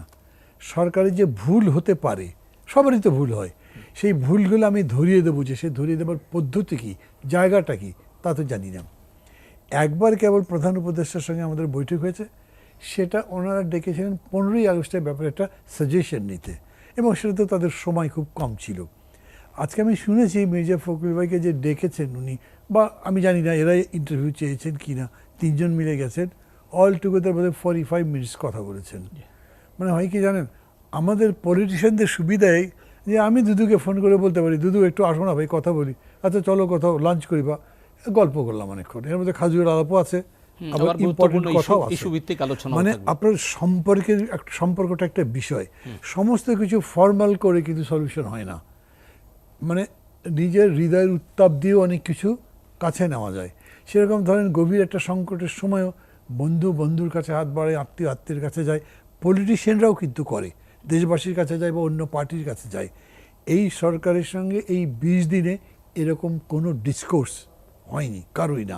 আজকে ফখরুলের সাথে কী হয়েছে আমি জানি না। এখন আমি বলতে পারি 20 দিন কি যথেষ্ট? না, 20 দিন যথেষ্ট নয়, বাট স্টিল কথা আছে না, মর্নিং শোজ দ্য ডে। শুরুটা যেরকম করে হলো, এটা নিয়ে কিন্তু অনেক ব্যাপারে অনেক কথা বলা যাবে, এতগুলো কথা বলবো না। আমি শুধু বলতে চাইছি সহযোগিতা করবারও জায়গা লাগে। ওই অনেকেই বলেন আমি তোমাকে ভালোবাসি, এটাই বড় কথা, তুমি আমাকে ভালোবাসো কি বাসো না, দ্যাট ইজ ইমম্যাটেরিয়াল। এটা মানে আপনি পারছেন না বলে বলছেন, but love is always reciprocal. তো এরকম করে পলিটিক্সের রিলেশনটাও ওয়ান সাইডেড হয় না, টু-ওয়ে কমিউনিকেশন থাকতে হবে। ওয়ান সাইডেড যদি হতো তাহলে তো শেখ হাসিনা যাচ্ছে তাই করেই যেতেন, আমরা চুপচাপ বসে থাকতাম, কি করার আছে। আমরা তো একসময় তাদের সঙ্গে ছিলাম, বা এই সরকারের স্বাধীনতা যুদ্ধের এত বড় ভূমিকা নিয়েছিল, সেটা তো হয় না। এখন আলোচনার প্রশ্নটা যখন আনছেন, আমি এই জায়গাটাও স্পষ্ট নয়। আমি তখন বলেছি ডক্টর ইউনূস যখন বলেন যে রাজনীতি ক্ষমতা হস্তান্তর কবে ছেড়ে দেবে, তো সব পলিটিক্যাল ব্যাপার, রাজনীতির ব্যাপার। তো এই রাজনীতির ব্যাপারটা কে নির্ধারণ করবে? এখন নিশ্চয়ই যারা স্বৈরাচারের সঙ্গে ছিলেন তাদের পরামর্শ আমরা নিচ্ছি না, যারা আন্দোলনের মধ্যে ছিলেন অথবা অংশীজন বলি তারা করছে, কিন্তু তারা নিজেরা কি বসে ঠিক করতে পারবে? না। সবগুলো পলিটিক্যাল পার্টি, আমরা 42টা পার্টি মিলে যুগপৎ করেছিলাম। 42টা পার্টিকে যদি একসাথে বসান, তো 42টা পার্টি মানেই তো 42টা মত, নাহলে 42টা পার্টি হলো কেন? এটাতে মিলে একটা পরামর্শ দেবেন এরকম না। অতএব কেউ একজন থাকতে হয়, তাকে আপনি প্রাইম মুভার বলেন বা যাই বলেন, তিনি উদ্যোগ নেবেন, সেটা সরকার হয়, সরকারকে উদ্যোগটা নিতে হবে। তিনি ডাকবেন, ডেকে বলবেন যে এই জিনিস ফেস করছি, এই আমার টার্গেট, আপনারাও তো এই আন্দোলন করেছেন, বলেন আপনারা কিভাবে এই সংকটটা পার হতে চান। তো এইটা শুধু যে ফর্মাল হবে তা আমি মনে করি না, ইনফর্মাল হতে পারে, কিন্তু আপনাকে স্টার্ট করতে হবে, মানুষ বুঝবে যে না সবার সঙ্গে কথা বলেই হচ্ছে। আমি একটা কথা বলি, মানে সময় না থাকলে পরে বলি। আপনি বলুন। হ্যাঁ, মির্জা ফখরুল ইসলাম আলমগীর একটা কথা বললেন, কয়েকজন মিলে আপনারা একটা সংস্কার করে দিলেন তাই হয়ে গেল, তা না, বরঞ্চ সবাইকে নিয়ে করতে হবে, বিশেষ করে নির্বাচিত প্রতিনিধিরা এটা করতে পারে। তার মানে কি দাঁড়াচ্ছে, এখন আপনারা সংস্কার করতে পারেন না, কিন্তু উনি নিশ্চয়ই তা বলেননি। কেন বলেননি বলছি, এই নির্বাচন ব্যবস্থাটা যদি সংস্কার করতে না পারেন, এবং নির্বাচন ব্যবস্থা সংস্কার মানে কিন্তু সার্বিক প্রশাসনিক সংস্কার, তার সাথে সাথে আমি বলছি অর্থনৈতিক সংস্কারও। অর্থনৈতিক সংস্কার কি অর্থে? যে মানুষটার পেটে ভাতই নাই সে সেই অবস্থাতেই আছে, আর আপনি লুটপাট করে শত কোটি হাজার কোটি টাকার মালিক হয়েছেন, আপনার দল তো ভোট করতে পারছে। আমি জানি না কী কারণে একেবারে শুরুতেই একজন ছিলেন উপদেষ্টা, তিনি বললেন না ওরা তো আসতে পারে, সংগঠন করতে পারে, গঠন করতে পারি, অসুবিধা নেই। তাতে বোঝা গেল ঠিক 15 অগস্টের সামনে তাদেরকে সব লাইসেন্স দেওয়া হলো। আমাদেরকে ওই জন্য হয়তো ডেকেছিলেন, তারপর আমরা পরামর্শ দিয়েছি। এখন আবার আগেই বলে দিচ্ছেন আমাদের আইনজি কি বলে আপনার অ্যাটর্নি জেনারেল, যদি উনি যখন বলেন তখন উনিকে সরকারেরটা বলেন নাকি তার পার্টিরটা বলেন, বিকজ আমি জানি যে উনি খুব সিরিয়াসলি দল করেন, আন্তরিকভাবে, সিরিয়াস মানে আন্তরিকভাবে দল করেন। উনি বলছেন কাউকে ব্যান করার ইচ্ছা আমাদের নাই। আমাদের ল অ্যাডভাইজারও তো তার মানে প্রতিধ্বনি করেছেন। এখন এইটা যে বললেন, আগে শুনতাম কি না এটা তো আইনের ব্যাপার, এটা ব্যান হবে কি হবে না সেটা আদালত সিদ্ধান্ত নেবে। পরে দেখা গেল যে জামাত ইসলামকে ব্যান করে দিল এক্সিকিউটিভ নির্বাহী আদেশে। হ্যাঁ, নির্বাহী আদেশে হলো। এখন আপনি আগেই বলে দিলেন যে না ব্যান করার কোনো ইচ্ছা আমাদের নাই, এটা একটা গভর্নমেন্টের ডিজায়ারই তো এক্সপ্রেস করলো। আচ্ছা, নাজি পার্টিকে তো ব্যান করা হয়েছিল, আওয়ামী লীগ কি ব্যান করার মতো অপরাধ করেছে নাকি করেনি, কোর্ট জাজ করুক, তার আগে আপনি বলছেন। এই ব্যাপারে আমি কি বলতে পারি? আমি বলতে পারলেও সেটা কোনো কাজে লাগছে না। তো আমি এটা বলছি যে গভর্নমেন্টের এই রাজনৈতিক বিষয়টা যদি না থাকে, কারণ আপনি সংস্কার বলেন, নতুন বাংলাদেশ গড়ব, গণতান্ত্রিক দেশ গড়ব, মানবিক দেশ গড়ব, যাই বলেন, টোটালটাই political. Politics is the commander of the society, এটা মনে রাখতে হবে। কোনো বিরাট নোবেল পেয়ে এলে উনি যে পলিটিক্সও নিয়ন্ত্রণ করতে পারবেন তা না। ওনাকে সবাই সম্মান করছি, তাকে মানছি, তাকে প্রধান উপদেষ্টা তো মেনে নিয়েছি, কিন্তু উনি যাতে রাজনীতিটা নিয়ে যান সেটা করতে না পারলে সমস্যা হতে পারে। জি, অসংখ্য ধন্যবাদ শামসুজ্জামান দুদু। রাজনৈতিক দলগুলোর সঙ্গে অব্যাহত আলোচনা কিংবা আমাদের এই যে অ্যাটর্নি জেনারেল কিংবা ল অ্যাডভাইজার যে বিষয়টি বললেন যে কাউকে নিষিদ্ধ করবার মানে পরিকল্পনা তাদের নেই, কি বলবেন আপনি? আমাদের পার্টি থেকে, বিএনপির পক্ষ থেকে কিন্তু অনেক আগেই বলা হয়েছে সকল রাজনৈতিক দলগুলোর সঙ্গে আলোচনা করে ইমিডিয়েটলি, মানে এটা আজকের কথা না, বেশ সপ্তাহখানেক আগে থেকে আমাদের পার্টির মহাসচিব এই কথাটা বলেছেন। তো তার অংশ হিসাবে যদি উনি আনুষ্ঠানিকভাবে সবাইকে মানে ডাকতেন, কথা বলতেন, সময় দিতেন, আছে না রোডম্যাপের কথা যেটা উঠছে, এটাও একটা অংশ হতে পারত। অর্থাৎ বড় বা ছোট রাজনৈতিক দল বলে কথা না, অনেকগুলো দল মিলে এই সংগ্রামটা করেছে। সেটা হচ্ছে ফ্যাসিবাদের বিরুদ্ধে, গণতন্ত্রের সপক্ষে। একটা ভালো নির্বাচন হোক, সেখানে মানুষ যেন তার ভোটটা দিতে পারে, এই বিবেচনাতে কিন্তু 1-2 মাসের আন্দোলন করেনি। রক্তাক্ত আন্দোলন অনেক, মানে এই 16-17 বছরে বিভিন্ন, আমার দল সহ বিভিন্ন রাজনৈতিক দলের শহীদ হয়েছে, কারা নির্যাতন ভোগ করেছে, অনেক কিছু ক্ষতিগ্রস্ত হয়েছে। তা আমি তাদেরকে আস্থায় নিব কিনা, এর ভিতর অনেক কিছু প্রমাণ করে যে সে কোন পক্ষের মানুষ, কোন শিবিরের মানুষ। এটা কিন্তু আপনি আস্থা নেওয়া আর না নেওয়ার উপর নির্ভর করবে। যেমন গত সরকার যেটা পালিয়েছে, যে সরকারটা হঠাৎ করে পালিয়েছে, ঘটনা কিন্তু তেমন না। ওই পালানোটার মধ্য দিয়ে গণতন্ত্রের সপক্ষে শক্তিরা বিজয় উল্লাস করছে, বিজয়ের স্বপ্ন দেখছে। তো বিজয়ের স্বপ্ন জায়গায় ভোটটা বাদে আমি অন্য জায়গায় সংস্কারে চলে যাচ্ছি। 1 নম্বর তো ভোট, সংস্কারের সঙ্গে কেউ দ্বিমত করেনি।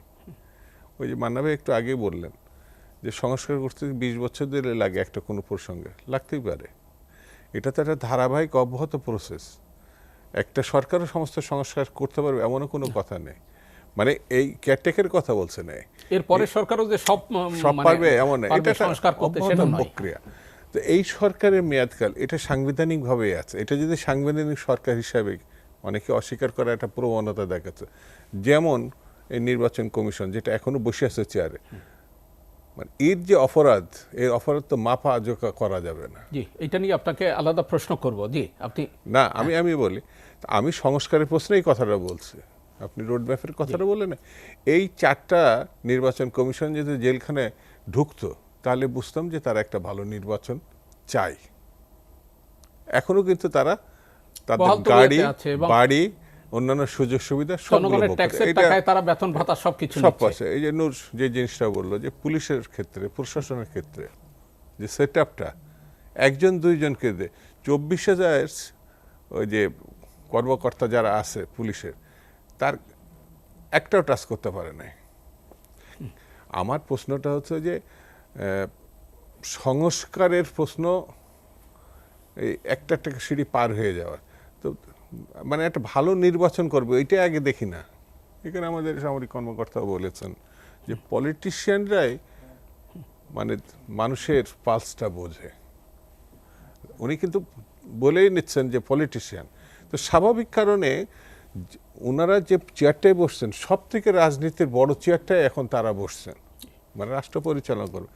রাজনীতির ব্যাপারে যদি উদাসীনতা দেখান, তাহলে কিন্তু এটা ঠিক হবে না আমার বিবেচনা। সরকার আমার সমালোচনা করব, প্রশংসা করব, ভালোবাসবো, কিন্তু শুধু ভালোবাসা নিবে আর সমালোচনা আর বা অন্য কিছু দিকটা খালি বাঁকা চোখে, এটা ঠিক হবে না আমার বিবেচনা। আমাদের এই আলোচনা চলবে, ছোট্ট একটা বিরতিতে যাব। সুপ্রিয় দর্শক, নিচ্ছি 2 মিনিটের বিরতি, আশা করি সঙ্গেই থাকবেন।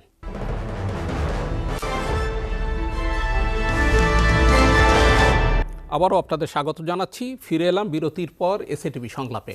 সঙ্গে থাকবার জন্য অসংখ্য ধন্যবাদ। আমরা এই পর্যায়ে ভিভি নূরের কাছে শুনব। আমাদের শামসুজ্জামান দুধু ভাই যে বিষয়টি স্পষ্ট করেছেন যে ওই নির্বাচন কমিশন, নির্বাচনটাই তো মূল কাজ, সেই ক্ষেত্রে সেই নির্বাচন কমিশন যারা বিনা ভোটের নির্বাচন করেছে, নানা অপকর্ম করেছে, এখনও তারা বহাল, এখনও তারা জনগণের ট্যাক্সের টাকায় বেতন ভাতা, বাড়ি ভাড়া, অন্যান্য সকল সুবিধা ভোগ করছে। মানে কি বলবেন আপনি? নিশ্চয়ই আপনারা দেখেছেন যে গত বিশেষ করে 15 বছর ধরে এই সরকার যেভাবে ভিন্নমত নির্মূলে মামলা হামলা গুম খুনকে অস্ত্র হিসেবে ব্যবহার করেছে, এবং ভাই একটা অত্যন্ত গুরুত্বপূর্ণ কথা বলেছেন, এই কথা আমাদের মনে রাখা দরকার এবং সেই অনুযায়ী আমাদের পরিকল্পনা নেওয়া দরকার। যেটা আমাদের প্রধান উপদেষ্টা দেশে আসার আগে এনডিটিভির একটা সাক্ষাৎকারে বলেছিলেন যে পরিষ্কারভাবে যে বাংলাদেশকে যদি ডিস্টেবিলাইজ করা হয়, 7 সিস্টার্স থেকে মিয়ানমার স্থিতিশীল থাকবে না। আমি মনে করি এই কথাই ওনার সরকারের পররাষ্ট্র নীতি একেবারে স্পষ্টভাবে বলে দিয়েছেন। তুমি যদি দেশের আমার মাটিতে পা রাখার আগেই তিনি বিদেশে বসে তুমি যদি ইন্টারভিউটা আমার দিয়েছিলেন। সাথে বন্ধুত্ব চাও, আমার সেই আচরণ শো করতে হবে। তিনি যেটা বলেছেন এটা ঠিক, যে বাংলাদেশকে একটা নেতৃত্বহীন ব্যর্থ পঙ্গু রাষ্ট্র করার জন্য ভারত, আমি মনে করি যে 1971 সালের 14ই ডিসেম্বর এই বুদ্ধিজীবী হত্যাকাণ্ড থেকে শুরু করে স্বাধীন দেশে জহির রায়হানের গুম, এমন কোনো ঘটনা নাই এখানে যেটার সাথে ইনভলভ না ছিল। সবচেয়ে বেশি ছিল সামরিক বাহিনীকে, এখানে যে একটা সামরিক বাহিনী গড়ে না উঠতে পারে, এই যে আজকে এই সরকার তো বিবেচনায় নেওয়া উচিত। 75-এ শেখ মুজিবুর রহমান সাহেবের মতো একজন বড় নেতা, এত জনপ্রিয় নেতা মারা যাওয়ার পরেও কিন্তু থমথমে অবস্থা ছিল। আওয়ামী লীগের কোনো নেতাকর্মী রাজপথে প্রতিরোধ এবং প্রতিবাদ করে নাই, কিন্তু তারপরে কি হয়েছে? কু পাল্টা কু একাধিকবার হয়েছে। সো এখন আমরা যদি মনে করেন এখন একটা ছাত্র জনতার অভ্যুত্থান হয়ে গিয়েছে, এখনও যে এই গভর্নমেন্টের ঝুঁকি নাই, ওই দুদু ভাইয়ের কথা মনে রাখতে হবে যে কেমনে আসে যায়, যে কোনো সময় কিন্তু যে কোনো কিছু ঘটে যেতে পারে, ঝুঁকি আছে। তো সেই জায়গা থেকেই আমরা বলছি যে সংস্কার অবশ্যই করতে হবে। নির্বাচন কমিশনের যে আইনটা করা হয়েছে এটা তো একটা ফালতু আইন, এই আইনের পরিবর্তন করতে হবে। এবং নির্বাচন কমিশনে মান্না ভাই বসে আছে, মান্না ভাইকে চেনেন এই দেশে এমন কোনো লোক আছে তার রাজনৈতিক কেরিয়ার সম্পর্কে জানে না?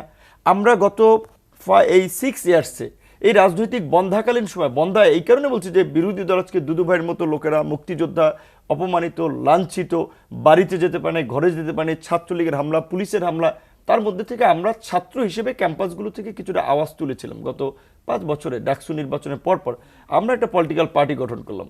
নির্বাচন কমিশনের রিকোয়ারমেন্ট ছিল 23 জেলা কমিটি অন থার্ড এবং 100 উপজেলা কমিটির তালিকা দিলে নিবন্ধন পেয়ে যাবে। আমার কমিটি আছে অন্তত 250 উপজেলায়। আমার জেলা কমিটি 56 জেলা আমরা কমিটি করেছিলাম। ওখানে যা চেয়েছিল 100, আমরা দিয়েছি 114 উপজেলা। চেয়েছিল 23টা জেলা, আমরা দিয়েছি 28টা জেলা। তারপরে আমাদেরকে নিবন্ধন দেওয়া হয়নি। গতকালকে আমরা গিয়েছিলাম যে যাওয়ার আগে কিছু পূর্ণ করে যান, পুনর্বিবেচনা আবেদন নিয়ে অন্তত প্রাপ্ত করেছেন। এই প্রধান বিচারপতির নির্বাচন কমিশনে গিয়েছিলেন? হ্যাঁ, প্রধান বিচারপতি দেখেছেন তো সালমান এপ্রমন্ত চুল আপনার কালো কইরা ক্লিন শেপ কইরা ওই লেবার ভেসে সদরঘাট দিয়ে পালানোর চেষ্টা করেছিল। আর চিফ জাস্টিস আরেকজন উপদেষ্টার কাছে গেছে ক্লিন শেপ কইরা ক্যাপ মাথায় দিয়ে টি শার্ট গায়ে দিয়ে। তো আপনি তো এখনো বহাল তবিয়াতে আছেন, কিছুটা বোধহয় আল্লাহর রহমত আছে, কিন্তু এই রহমত বেশি দিন থাকবে না। আপনি অন্তত আমরা সহ যারা নিবন্ধনের শর্ত পূরণ করেছে, মান্না ভাই সহ, তাদের নিবন্ধনের বিষয়ে আপনারা কমিশন মিটিং করে সিদ্ধান্ত নেন। আমরা কিন্তু কালকে বলেছিলাম, নির্বাচন কমিশনের কর্মকর্তারা বলাবলি করছে যে সে সময় ডিজিএফআই চাপের কারণে আমাদেরকে নিবন্ধন দেয়। আর নিবন্ধন দিয়েছে যে ভান্ডারি একতারা দোতারা এই সমস্ত পার্টি ধৈরাই না। তো এই নির্বাচন কমিশন যে পাপ করেছে, অবশ্যই দুদু ভাইয়ের সাথে আমি একমত যে তাদের জেলে থাকা উচিত। এবং শুধু নির্বাচন কমিশন না, আজকে জিয়াউল আহসানের মতো আপনার একজন কুখ্যাত সামরিক অফিসার যারা সামরিক বাহিনীকে কলঙ্কিত করেছে, সারওয়ার্দী সাহেব বলেছেন যে সামরিক বাহিনীকে কর্পোরেট প্রতিষ্ঠানে পরিণত করা হয়েছে। যে একজন মেজর আপনার 10-15 বছর চাকরি করার পরে তাকে গাড়ি কেনার সুবিধা, আপনার হাউস লোন, কার লোন, প্লটের সুবিধা, এই যে জলসিঁড়ির মতো প্রকল্প, এই যে আরেক ভূমিদস্যু আপনার বসুন্ধরা গ্রুপের সাথে মিলে এই আর্মির জন্য একটা সুবিধা তৈরি করেছে। এইভাবে বাহিনীগুলো, প্রতিষ্ঠানগুলোকে এই বেনজির আজিজ বলেন এই সমস্ত লোকদের দিয়ে এই সমস্ত প্রতিষ্ঠানগুলোকে ধ্বংস করা হয়েছে। যে আজকে মান্না ভাই যে কথাটা বলছিলেন যে আজকে উপদেষ্টারা এই কথা বলার এখতিয়ার রাখে না যে আওয়ামী লীগ নির্বাচনে আসবে কিংবা রাজনীতি করবে, এটা জনগণ ঠিক করবে। যদি আপনারা ছাত্র জনতার গণঅভ্যুত্থানের সরকার বলেন, আমরা পরিষ্কারভাবেই বলছি যে বাংলার মাটিতে গণহত্যাকারী কোনো রাজনৈতিক দল রাজনীতি করতে পারবে না। যেভাবে জার্মানিতে নাৎসিরা নিষিদ্ধ হয়েছে, এখানে অবশ্যই আওয়ামী লীগের মতো গণহত্যাকারী দলকে নিষিদ্ধ করতে হবে। ছাত্রলীগ, যুবলীগ যে প্রকাশ্যে অস্ত্র চালিয়েছে, ছাত্রদের উপরে হত্যাযজ্ঞ চালিয়েছে, শিক্ষা প্রতিষ্ঠানগুলো আপনারা দেখেন নাই ঢাকা বিশ্ববিদ্যালয় কীভাবে ছাত্রীদেরকে পিটিয়ে ক্যাম্পাস ছাড়া করেছে, জাহাঙ্গীরনগর বিশ্ববিদ্যালয় কীভাবে ছাত্রীদেরকে শারীরিকভাবে লাঞ্ছিত করেছে। সেই ছাত্রলীগ যুবলীগকে আমরা এই আগের যে হোম অ্যাডভাইজার ছিলেন আপনারা সাকাত সাহেব, তার কাছে আমরা দাবি জেনেছিলাম ছাত্রলীগ যুবলীগকে আপনি হোম থেকে, আপনারা সম্ভবত 13 দফা দাবি উপস্থাপন না 9 দফা, হ্যাঁ, সেখানে আমরা বলেছিলাম যে আপনার ছাত্রলীগ যুবলীগকে সন্ত্রাসী সংগঠন হিসেবে ঘোষণা করেন এবং আওয়ামী লীগকে নিষিদ্ধ করতে হবে। আজকে যে ইউএনের যে আপনার এখানে ইনভেস্টিগেশন টিম, তাদের কাছে আমরা পরিষ্কারভাবে বলেছিলাম, তারাও অনেকে ধরেন স্বাভাবিকভাবে ডিপ্লোম্যাটিক কমিউনিটি কিংবা আমাদের যাদের একটু টলারেন্স বেশি, সুশীল সমাজ, তারাও অনেকে বলবে না গণতন্ত্রে বহুমত বহুপদ থাকবে। অনেকগুলো দল আছে বাংলাদেশে, গত নির্বাচন বর্জন করেছে 63টা রাজনৈতিক দল। বাংলাদেশে নিবন্ধিত আরও আপনার প্রায় 46টার মতো দল আছে। তো একটা আওয়ামী লীগ না থাকলে কি হবে? আওয়ামী লীগ যে গণহত্যা করেছে, শেখ হাসিনা তো আওয়ামী লীগকে ডুবিয়ে দিয়েছেন। শেখ সাহেব যেমন 75-এ আওয়ামী লীগকে আপনার বিলুপ্ত করে দিয়েছিলেন বাকশাল করে, শেখ হাসিনা তো তাই করেছেন, বাপের পথে হেঁটেছেন। সো আওয়ামী লীগের জন্য অন্যদের এত মায়া কান্না কেন? যেই গণহত্যা তারা চালিয়েছে, যেই অপকর্ম তারা করেছে, শেখ হাসিনাকে আমরা বলছি যে ডিপ্লোম্যাটিক আপনার বন্দি বিনিময় চুক্তি অনুযায়ী অনতিবিলম্বে ভারতের সাথে বার্গেনিং করে দেশে ফিরিয়ে আনতে হবে। খালেদা জিয়া অপরাধ না করে যদি জেল খাটতে পারেন, মৃত্যুর দ্বার প্রান্তে তাকে ঠেলে দেওয়া হচ্ছে, চিকিৎসা নিতে দেয়নি, শেখ হাসিনা কেন দিল্লিতে থাকবে? কোন ক্রাইটেরিয়ায়? ইউনূস সাহেব যেভাবে দিল্লিকে আপনার আমাদের নিরাপত্তার বিষয়ে পরিষ্কার জবাব দিয়েছেন, ঠিক একইভাবে তার আমি মনে করি স্ট্রং মেসেজ দেওয়া উচিত আমাদের ফরেনার আপনার উপদেষ্টাকেও, যে হাসিনাকে দেশে ফেরাতে হবে, দেশের মানুষের এটা ডিমান্ড। এবং আমি এখানে অবশ্যই সামরিক বাহিনীর প্রতি আমি অনুরোধ রাখবো, আপনারা সেই সময় উত্তপ্তকর পরিস্থিতিতে আপনারা প্রাণে বাঁচিয়েছেন, অবশ্যই আমরা চাই না যে জনগণ আইন তুলে নিয়ে আপনার পিটিয়ে রাস্তায় মেরে ফেলুক, কিন্তু এই যে সামরিক বাহিনীতে, সামরিক ছাউনিতে যারা আশ্রয় নিয়েছিল, সামরিক বাহিনীকে এত গালিগালা, জিয়াউর রহমান 400 টাকার মেজর, তার বাসির ফুদে দেশ স্বাধীন হয় নাই, কত ধরনের অপমান, অপদস্থ, লাঞ্ছনা, শেষ পর্যন্ত কিন্তু ওই মন্ত্রী থেকে শুরু করে আপনার এমনকি এখানকার দু একজন ওই যেই বিদেশিরা শেখ হাসিনাকে সাপোর্ট দিয়েছিলেন ক্ষমতা থাকতে, তারাও কিন্তু ক্যান্টনমেন্টে আশ্রয় নিয়েছিলেন। কাজী ক্যান্টনমেন্টে কারা আশ্রয় নিয়েছিল, আমার মনে হয় সেই পরিচয়টা এক্সপোজ করা দরকার সামরিক বাহিনীর স্বচ্ছতার জন্য। আমি একটা কথা পরিষ্কারভাবেই বলি, যে যাই বলেন, আমি বর্তমান সেনা প্রধানের যে ভূমিকা সেটাকে আমি স্যালুট জানাবো। তিনি আপনার যে ছাত্র জনতার পাশে থেকে যে পজিটিভ ভূমিকা নিয়েছেন, তারা যদি শেখ হাসিনার মতোই লাইন নিতেন তাহলে আমাদের আরও ব্লাডশেড হতো, আরও প্রাণ যেত। এইরকম একটা ভঙ্গুর অবস্থার মধ্যে সামরিক বাহিনী যে গার্ডস দেখিয়েছে, তারা যে দেশপ্রেমের নজির দেখিয়েছে, তার জন্য আমি তাদেরকে ধন্যবাদ জানাই, আমরা কৃতজ্ঞতা জানাই। কিন্তু একই সাথে এটাও আমি তাদের কাছে আবেদন জানাবো যে আপনাদের ওইখানে যারা 426 জন 64 জন আশ্রয় নিয়েছিল, তাদের পরিচয়টা আপনাদের আইএসপির মাধ্যমে, হ্যাঁ 626, তাদের পরিচয়টা আইএসপির মাধ্যমে প্রকাশ হওয়া দরকার, না হলে জনগণের মধ্যে আপনাদের সম্পর্কে একটা ভুল ধারণা তৈরি হবে। জি, আবার ফিরবো আপনার কাছে। ডক্টর আমিনুল করিম, এই যে নির্বাচন কমিশন এবং এই কমিশন এখনো বহাল থাকা, আপনি কি বলবেন? নীতিগতভাবে আপনার যে কমিশন বহাল থাকা উচিত না, আমি নীতিগতভাবে এটা মেনে নিলাম, ঠিক আছে। ওয়াই যদি অ্যাপিলেট ডিভিশন চলে যেতে পারে সব পুরা লক স্টক অ্যান্ড ব্যারেল, তাহলে নির্বাচন কমিশন কেন থাকবে? আমি এর কথাটা বলছি নীতিগতভাবে, in principal I agree, but আমার মনে হয় সরকারের একটা প্রথমে তারা বোধহয় বেসিক এসেন্সিয়ালগুলো ঠিক করতেছে, আমার যেটা ধারণা, ল অ্যান্ড অর্ডার বলেন, ইকোনমি বলেন, বাংলাদেশ ব্যাংক বলেন, যে টাকা পাচার হয়ে চলে গেছে, তারপরে ইনফ্লেশন অনেক হাই হয়ে গেছে, এখন তো আজকে তো 14% আপনার ইনফ্লেশন খাদ্যের উপরে, যেটা আর কি। তারপরে রিজার্ভ কমে গেছে, রপ্তানি কমে, বাট আমাদের রেমিটেন্সটা বাড়তেছে, that's a good news, very good news, fine. এগুলো ঠিক করার পরে ওনারা হয়তো প্রায়োরিটিটা ঠিকমতো সেট করতে পারতেছেন না, বাট আমাদেরকে ওনাদেরকে বলতে হবে, পলিটিশিয়ানদেরকে ওনাদেরকে বলতে হবে, এবং ওনাদের কথাও আপনাদেরকে শুনতে হবে, টু ওয়ে কমিউনিকেশন থাকতে হবে, কন্টিনিউয়াসলি থাকতে হবে, দেখবেন ঠিক হয়ে যাবে। আপনারা যদি কন্টিনিউয়াসলি কথা বলেন, ওনারা কী চাচ্ছেন, আপনারা কী চাচ্ছেন, কথা বললে কিন্তু এটা অনেকখানি দূরত্ব কমে আসবে। আমার মনে হয়, আমার ধারণা এটা, আমি তো এখন তো আর্মিতে চাকরিতে নেই, আমি সরকারেও নাই, আমার ধারণা তারা হয়তো এটা করবে। এই যে এখন যে আমাদের দাবিটা যাচ্ছে, এটা গভর্নমেন্ট চিফ অ্যাডভাইজার শুনতেছেন, তাদের সরাই দিয়ে নতুন কমিশন তৈরি করতে হবে বাই অল মিনস। প্রথমে বেসিক এসে আমার ধারণা হয়তো 3-4 মাস তারা নেবে, তারপর তো ইলেকশনের কাজ শুরু করতে হবে। এটা আলটিমেট টার্গেট তো আমাদের ডেমোক্রেসি, দ্যাটস ইট। এত যে আমাদের আন্দোলন হচ্ছে, এটা গণতন্ত্রের জন্য, আর কিছু তো না, সিম্পল অ্যাজ দ্যাট। এবং আমি ব্যক্তিগতভাবে মনে করি যে একটা যদি vibrant parliament, duly elected parliament যদি থাকে আমাদের দেশে, মানে সুন্দরভাবে নির্বাচনের মাধ্যমে নির্বাচিত একটা পার্লামেন্ট যদি থাকে, আমি ব্যক্তিগতভাবে আমি একটু রিসার্চ করি, পাবলিকেশন করি, আমার বিদেশে বইটা ছাপানো হয়, আমি এই লাইনে কিছু কাজ করেছি, অনেক কিছু।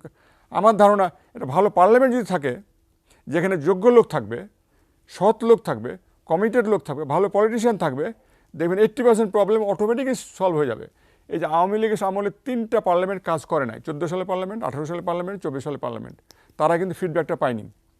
আমি আপনাকে একটা বইয়ের কথা বলবো, শাহ অফ ইরান, একটা উনি যখন ওভারথ্রোন হয়ে গেলেন, উনি একটা বই লিখছিলেন, উনি অটোবায়োগ্রাফি লিখছেন। উনি যে আমাকে আমার অ্যাডভাইজার আমার পাশে দেয়াল তৈরি করে দিয়েছিল, চারিদিকে কী হচ্ছে আমি খবর পাচ্ছিলাম না। তো পার্লামেন্টে থাকলে পরে এটা অটোমেটিক ওনার কাছে খবর আসতো, আসল খবরটা পেত।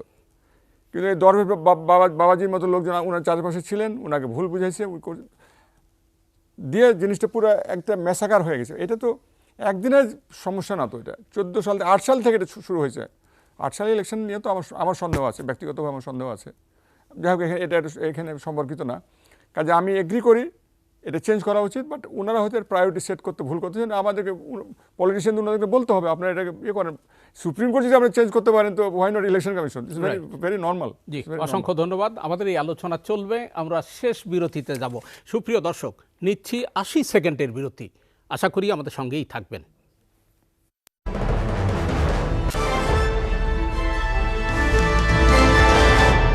বিরতির পর ফিরে এলাম এসএটিভি সংলাপে, সঙ্গে থাকবার জন্য অসংখ্য ধন্যবাদ। দর্শক, বিরতির আগে আমরা সাবেক সেনা কর্মকর্তা এবং যিনি এমএসপি ছিলেন রাষ্ট্রপতি ইয়াজউদ্দিন আহমেদের সময়, তার কাছে লেফটেন্যান্ট জেনারেল ডক্টর আমিনুল করিম, আপনার কাছে ছোট্ট করে প্রশ্নটি, আমাদের ভিপি নূর যে বিষয়টি উত্থাপন করেছেন, 626 জন ক্যান্টনমেন্টে আশ্রয় নিয়েছিলেন, নানা অপরাধে এরা অপরাধের সঙ্গে জড়িত, নানা অপকর্মের সঙ্গে জড়িত এবং পুরো জাতির কাছেই কিন্তু তারা ধিকৃত। এরকম লোকজনদেরকে ক্যান্টনমেন্টে আশ্রয় দেয়া, উনি তালিকা চেয়েছেন। আমি আমার জিজ্ঞাসা হচ্ছে, ক্যান্টনমেন্টে আশ্রয় দেয়া কিংবা তাদেরকে দেশ থেকে বিদেশে পালিয়ে যেতে সহযোগিতা, এটি কি আমাদের এই মর্যাদার প্রতীক, সশস্ত্র বাহিনীর উপর কালিমা লেপন করবে? আপনি কি মনে করেন? প্রশ্নটা খুবই যথাযথ প্রশ্ন, আমি আই অ্যাকসেপ্ট ইট। তার আগে আমি একটু কথা বলবো। মনে করেন 4 তারিখে 5 তারিখে বাংলাদেশ সেনাবাহিনী যদি একটা সুশৃঙ্খল বাহিনী না থাকতো, আজকে এই দেশটিকে থাকতো কিনা আমার যথেষ্ট সন্দেহ আছে। এটা আমাদেরকে মানতে হবে। আমি কিন্তু একটা মেসেজ দিয়েছিলাম, আমি একটু তখন ওই সময় বাইরে ছিলাম, আমি সেনাপ্রধানকে এবং 3 সার্ভিস বলেছি, আপনারা প্লিজ টেক ওভার, বিকজ এটা কন্ট্রোল করার মতো কেউ নাই তো, আর কোনো সুপ্রিম কোর্ট নাই, আপনার পুলিশ নাই, আপনার বিডিআর নাই, কিছু নাই, ব্যুরোক্রেসি নাই, ডিসি নাই, এসপি নাই, সেক্রেটারি নাই, পলিটিশিয়ানরা নাই, পলিসি এখন নাই কেউ, ওই পার্টি তো পার হয়ে চলে গেছে। ওই মুহূর্তে যদি আমরা ওই কন্ট্রোলটা না নিত, দেশটা কিন্তু ছারখার হয়ে যেত। আলহামদুলিল্লাহ আমরা বেঁচে আছি। বিডিআর ঘটনার পর একই উদ্দেশ্য ছিল, কিন্তু বিডিআর ঘটনা কিন্তু তাদের দেশকে অস্থিতিশীল করা, সরকারকে, এবং তখন কিন্তু আপনারা জানেন ভিতরে আমাদের কত কিছু হয়েছে। যখন শেখ হাসিনা যখন এতে গেলেন, আমাদের সেনাকুঞ্জে গেলেন আমাদের অফিসে অ্যাড্রেস করতে, 1000 ইয়াং অফিসার, মেজর ক্যাপ্টেন, এবং তারা উত্তেজিত হয়ে আছে, রক্ত টকবক করতেছে তাদের, তারা নেবে, রিভেঞ্জ নেবে, প্রতিশোধ নেবে, তাদেরকে থামানো যাচ্ছিল না। কিন্তু আমরা তো সেটা হতে দিতে, আমরা জেনারেল হিসেবে তো ওটা করতে দিতে পারি না। ওদেরকে বুঝাতে দিন রাত বুঝাইছি, অনেক চেষ্টা করেছি, বলে দেখো তোমরা যদি ভুল করো দেশটা ছারখার হয়ে যাবে। ওরা বিডিআরে ঢুকছে কেন? বিডিআর থেকে আমাদের আর্মিকে ধরবে। এখন তোমরা যদি বের হয়ে যাও এবং আর্মিটাকে ডিভাইড করে ফেলো, আর আর্মি ইজ গন, মানে দেশের অবস্থা খারাপ হয়ে যাবে। মানে আমরা এটাকে বলি সেন্টার অফ গ্র্যাভিটি বলি, মানে এই মধ্যমণি, এটা মধ্যমণি, যেমন পলিটিক্স যেমন এটা দেশের মধ্যমণি, দেশের সার্বভৌমত্বের জন্য সেনাবাহিনী এটা মধ্যমণি। সেই কাজটা কিন্তু সেনাবাহিনী খুব ভালোভাবে করেছে, এটা সেনাবাহিনীকে কৃতিত্ব দিতে হবে। তারপরে আসি সেনাপ্রধান, এটার একটা ব্যাখ্যা দেওয়ার চেষ্টা করেছেন, দিয়েছেন। সে ব্যাখ্যাটা হলো যে এই লোকগুলাকে যদি এখানে আমি যদি না দিতাম, আমি তাদেরকে যদি আশ্রয় না দিতাম, তাহলে লোকেরা হয়তো মেরে ফেলতো, সেটা হয়তো এক ধরনের এক্সট্রা জুডিশিয়াল কিলিং হতো আর কি। তো সেটা তো ঠিক না, তাদেরকে আইনের মাধ্যমে ট্রাই করা হোক। এখন উনি উচিত এই লিস্টটা দিয়ে দেওয়া, উনি নাম্বারটা বলেছেন, আমি কারেক্ট আইএসপি এর মাধ্যমে বলেছি কতজন আছে, 626 জন বলেছেন, লিস্টটা দিয়ে দেওয়া উচিত। এটা আমি নীতিগতভাবে অ্যাকসেপ্ট করি, এবং এটা পুলিশের হাতে ছেড়ে, সরকারের হাতে ছেড়ে দিতে হবে। এখন এখানে প্রফেসর ইউনূস, আমার ধারণা প্রফেসর ইউনূস বা হোম মিনিস্ট্রি, তারা হয়তো কমিউনিকেশন আছে এবং সেটা হয়তো শর্ট আউট হবে, বাট এটা পাবলিকের জানার অধিকার আছে, রাজনৈতিক দলের জানার অধিকার আছে, সাধারণ জনগণের যেটা জানার অধিকার আছে। এই যে পালিয়ে যেতে সহযোগিতা করা কিংবা ছেড়ে দিয়ে তাদের মানে মুক্ত বিহঙ্গের মতো চলে যাওয়ার সুযোগ দেয়া, সেই বিষয়টাকে আপনি কতটা, এরা তো এটা বোধহয় দুই একটা এক্সেপশনাল কেস হবে। যেমন যে জিয়াউল হাসানকে পালিয়ে দেওয়ার চেষ্টা করেছিল, এটা কিন্তু কানাডা থেকে একজন অফিসার, রিটায়ার্ড অফিসার, সে ইন্টারভেন করছিল, তারপরে তাকে প্লেন থেকে নামিয়ে নিয়ে আসা হয়েছে এবং তাকে এখন ট্রাই করা হচ্ছে। এবং প্রথমে ইনিশিয়ালি সে ছিল ওই যে আমার নক্ষত্র একটা বিল্ডিং আছে ওখানে ছিল, এবং আমরা খবর পাচ্ছিলাম সে একটু দানায় বানায় করতেছে। আমরাই কিন্তু রিটায়ার্ড অফিসারই কিন্তু ফিট করেছি সেনাপ্রধানকে, টেক কেয়ার অফ হিম, তারপরে তাকে আর্মি থেকে বাইর করা হয়েছে। ডিজিএফআইয়ের ডিজি যে ছিলেন, আমরাই কিন্তু বলেছি যে একে হবে না, সামথিং ইজ রং। তারপর আরেকজন জেনারেল ছিলেন, তাকে হয়তো ময়মনসিংহে পোস্টিং করা হয়েছে। এগুলো একটু স্লো হয়েছে, একটু বুঝতে হবে জিনিসটা, আপনাকে বুঝতে হবে। মানে তখন কি হচ্ছে না হচ্ছে বোঝা খুব মুশকিল। ধরেন শেখ হাসিনা চলে গেল, দেশ ছেড়ে চলে গেল, কোনো ইয়ে নাই, কমান্ড কন্ট্রোল নাই, সিস্টেম নাই, কাজ ডিসিপ্লিন নাই, চেন অফ কমান্ড ব্রেক করে গেছে। ওই ক্যাবিনেট সেক্রেটারির কোনো কমান্ড নাই বা কোনো মিনিস্টার নাই, কিছু নাই। আর্মি তো প্রথমে এটা নিল এবং ইয়ে করলো। আপনি বলছেন শেখ হাসিনা পালিয়ে গেল, কিন্তু জনগণ বলছে, আমরা মিডিয়াতেও দেখছি, কেউ কেউ এই দাবিও উত্থাপন করছেন, সেটা হয়েছে পালিয়ে যেতে সহযোগিতা করেছেন।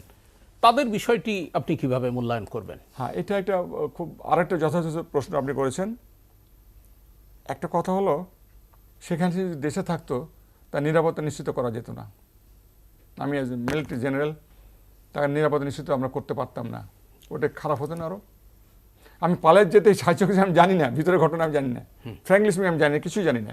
সেনাপ্রধান জনশ্রুতি কিন্তু তাই। সেনাপ্রধান সেদিন বললো যে উনি চলে যাচ্ছেন। আপনিও তো হাটে মাঠে ঘাটে চলেন, মানুষ আপনাকে এই প্রশ্ন নিশ্চয়ই করেছে। না, সেনাপ্রধান যেটা বলেছে যে উনি যে চলে যাচ্ছেন এটা আমি জানতাম না, লাস্ট মোমেন্ট আমি জানতে পেরেছি। উনি কিন্তু নিজে বলেছেন এটা। ঠিক আছে, আবার ফিরবো আপনার কাছে, জনাব শামসুজ্জামান দুদু, আপনার কাছ থেকে এই বিষয়টাই আপনি কিভাবে দেখেন? সাবেক রাষ্ট্রপতি হুসেইন মোহাম্মদ এরশাদ তিনি কিন্তু ক্ষমতা ছাড়ার পরে গ্রেপ্তার হন এবং গুলশানে একটা বাড়িকে সাবজেল ঘোষণা করে তাকে নিরাপদে মানে থাকার সুব্যবস্থা করা হয়েছিল।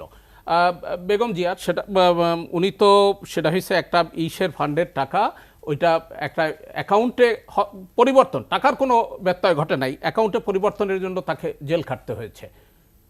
এই যে সার্বিকভাবে শেখ হাসিনার বিষয়টাকে আপনি কিভাবে মূল্যায়ন করবেন?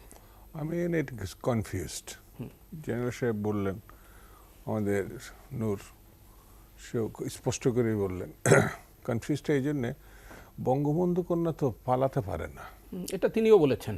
বলছে না, বিশ্ববীর চাঁদ সুলতান নাকি বলে মহিলা, যে একটা মানে ইয়ে ছিলেন, পালাবে কেন? উনি তো পালায় নাই, কিন্তু কেউ না কেউ সহায়তা করে তাকে এই কাজটা করাইছে।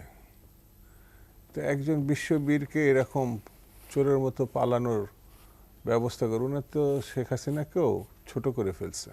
এটা আরেকটা অপরাধ, এটা খুবই কঠিন ব্যাপার। আওয়ামী লীগকে এত ছোট করে ফেললো শেখ হাসিনা, তা আওয়ামী লীগ তার বিচার চায় কিনা, এটাও একটা দেখার বিষয়। প্রশ্ন হচ্ছে, সেনাবাহিনী আমাদের মাথার তাজ, কিন্তু কিছু কিছু ঘটনা আছে অব্যক্ত, যেটা এখন স্পষ্ট করা যাচ্ছে না। সেটা মানুষের ম্যান্ডেটের উপরে ভোট হলে, তখন সেই সরকার নির্বাচিত হলে, সেই সরকার আবার নির্বাচিত একটা সরকার অনেক কিছু করতে পারে। যেটি নূর সাহেব বলছো যে 626 জনের যে ব্যাপারটা, এটা আমাদের মেজর হাফিজ সাহেব আরও সপ্তাহখানিক আগে এই কথাটা সে উত্থাপন করেছেন।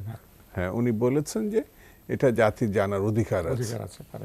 ও নূর এটা কথা বলে, আমিও মনে করি এটা জানার অধিকার আছে। সেনাবাহিনী আমাদের মুক্তিযুদ্ধে এবং পরবর্তী সময়ে নানান ঘটনায় এবং দুর্যোগকালীন সময় আশার আলো, এ ব্যাপারে কোনো রকম সন্দেহ থাকা উচিত না। কিন্তু তিনটা নির্বাচন, 14 সালের, 18 সালের এবং 24 সালের, তো মিস্টার হারুন বোধহয় 24 সালের, উনি যখন বোধহয় সেনাপ্রধান জেনারেল হারুন, পরবর্তীতে তিনি মনিটরিং ব্যাপারে 14 সালের ঘটনা বলছে। আর ওই ইয়ে আজিজ 14 সালে ইকবাল করিম ভূঁইয়া, 18 ছিলেন আজিজ সাহেব। এমনকি 24 সালের নির্বাচনও ভয়াবহ নির্বাচন। আমরা নির্বাচন কমিশন করে বলছি তো, আজিজ সাহেব নিজেই বলেছে বিশ্বে তিনি এরকম সুন্দর নির্বাচন আর এর আগে দেখেননি। 18 সালে, যেটা জাপানি রাষ্ট্রদূত বলেছেন যে মধ্যরাত্রে সে ঢুকাইছে। এমনকি উনি একটু সন্দেহ প্রকাশ করছে, আমি নিশ্চিত যে 8 সালে পরিকল্পিত নির্বাচনেই, যেহেতু শেখ হাসিনা বলেছিল যে ওই সরকার তাদের আন্দোলনের ফসল, আর পিঠ বাঁচানোর ব্যাপার ছিল মঈন সাহেবের, সেই জন্যে নির্বাচনটা সুপরিকল্পিতভাবে একটা ঘরানার করা হয়েছিল। এটা আমার নির্বাচন। প্রণব বাবুর বইতে চলে আসছে, ওর প্রণব বাবু রাইট, প্রণব বাবু বইতে সেটাই ক্লিয়ার। পাপ মানে গত 17-18 বছরে কম হয় নাই। সেখানে বিখ্যাত ব্যক্তি, রাজনীতিবিদ, হয়তো হাসিনার বাইরে যারা আছেন তাদের নিয়ে আমি আলোচনা করছি না, কিন্তু শেখ হাসিনা এবং সামরিক বেসামরিক যেসব ঘটনা এখানে সংঘটিত হয়েছে, ভয়াবহভাবে গণতন্ত্রকে ধ্বংস করা হয়েছে। আমি মনে করি এটা পরিশোধের সময় এসছে। যা কিছু আছে, এই সরকারও কিছু দায় আছে, অর্থাৎ জাতির যেটা জানানোর প্রয়োজন সেটা জানানো উচিত। আর না জানালে পরে এটা আমার মনে দায়মোচন হবে না। জি, হ্যাঁ, আমরা যেমন তাকে প্রশংসা করব সেনাবাহিনীকে, এবং সেনাবাহিনীর কাছেও আমাদের কিছু প্রত্যাশা থাকবে। জি, আবার ফিরবো আপনার কাছে, জনাব মাহমুদুর রহমান মান্না। আবার ওনার কাছে ফিরবেন? হ্যাঁ, আবার ওনার কাছে হ্যাঁ, ফিরবেন? ফিরবো। কেমনে আসে আমি যায়? আমি কেমনে আসে যায়, হ্যাঁ ঠিক আছে। জি বলেন। জি, এই যে মানে পালিয়ে যাওয়া এবং সার্বিকভাবে আপনি যদি বলেন। মানে এটা বলা তো একটু মুশকিল, আমি তো সব জানি না।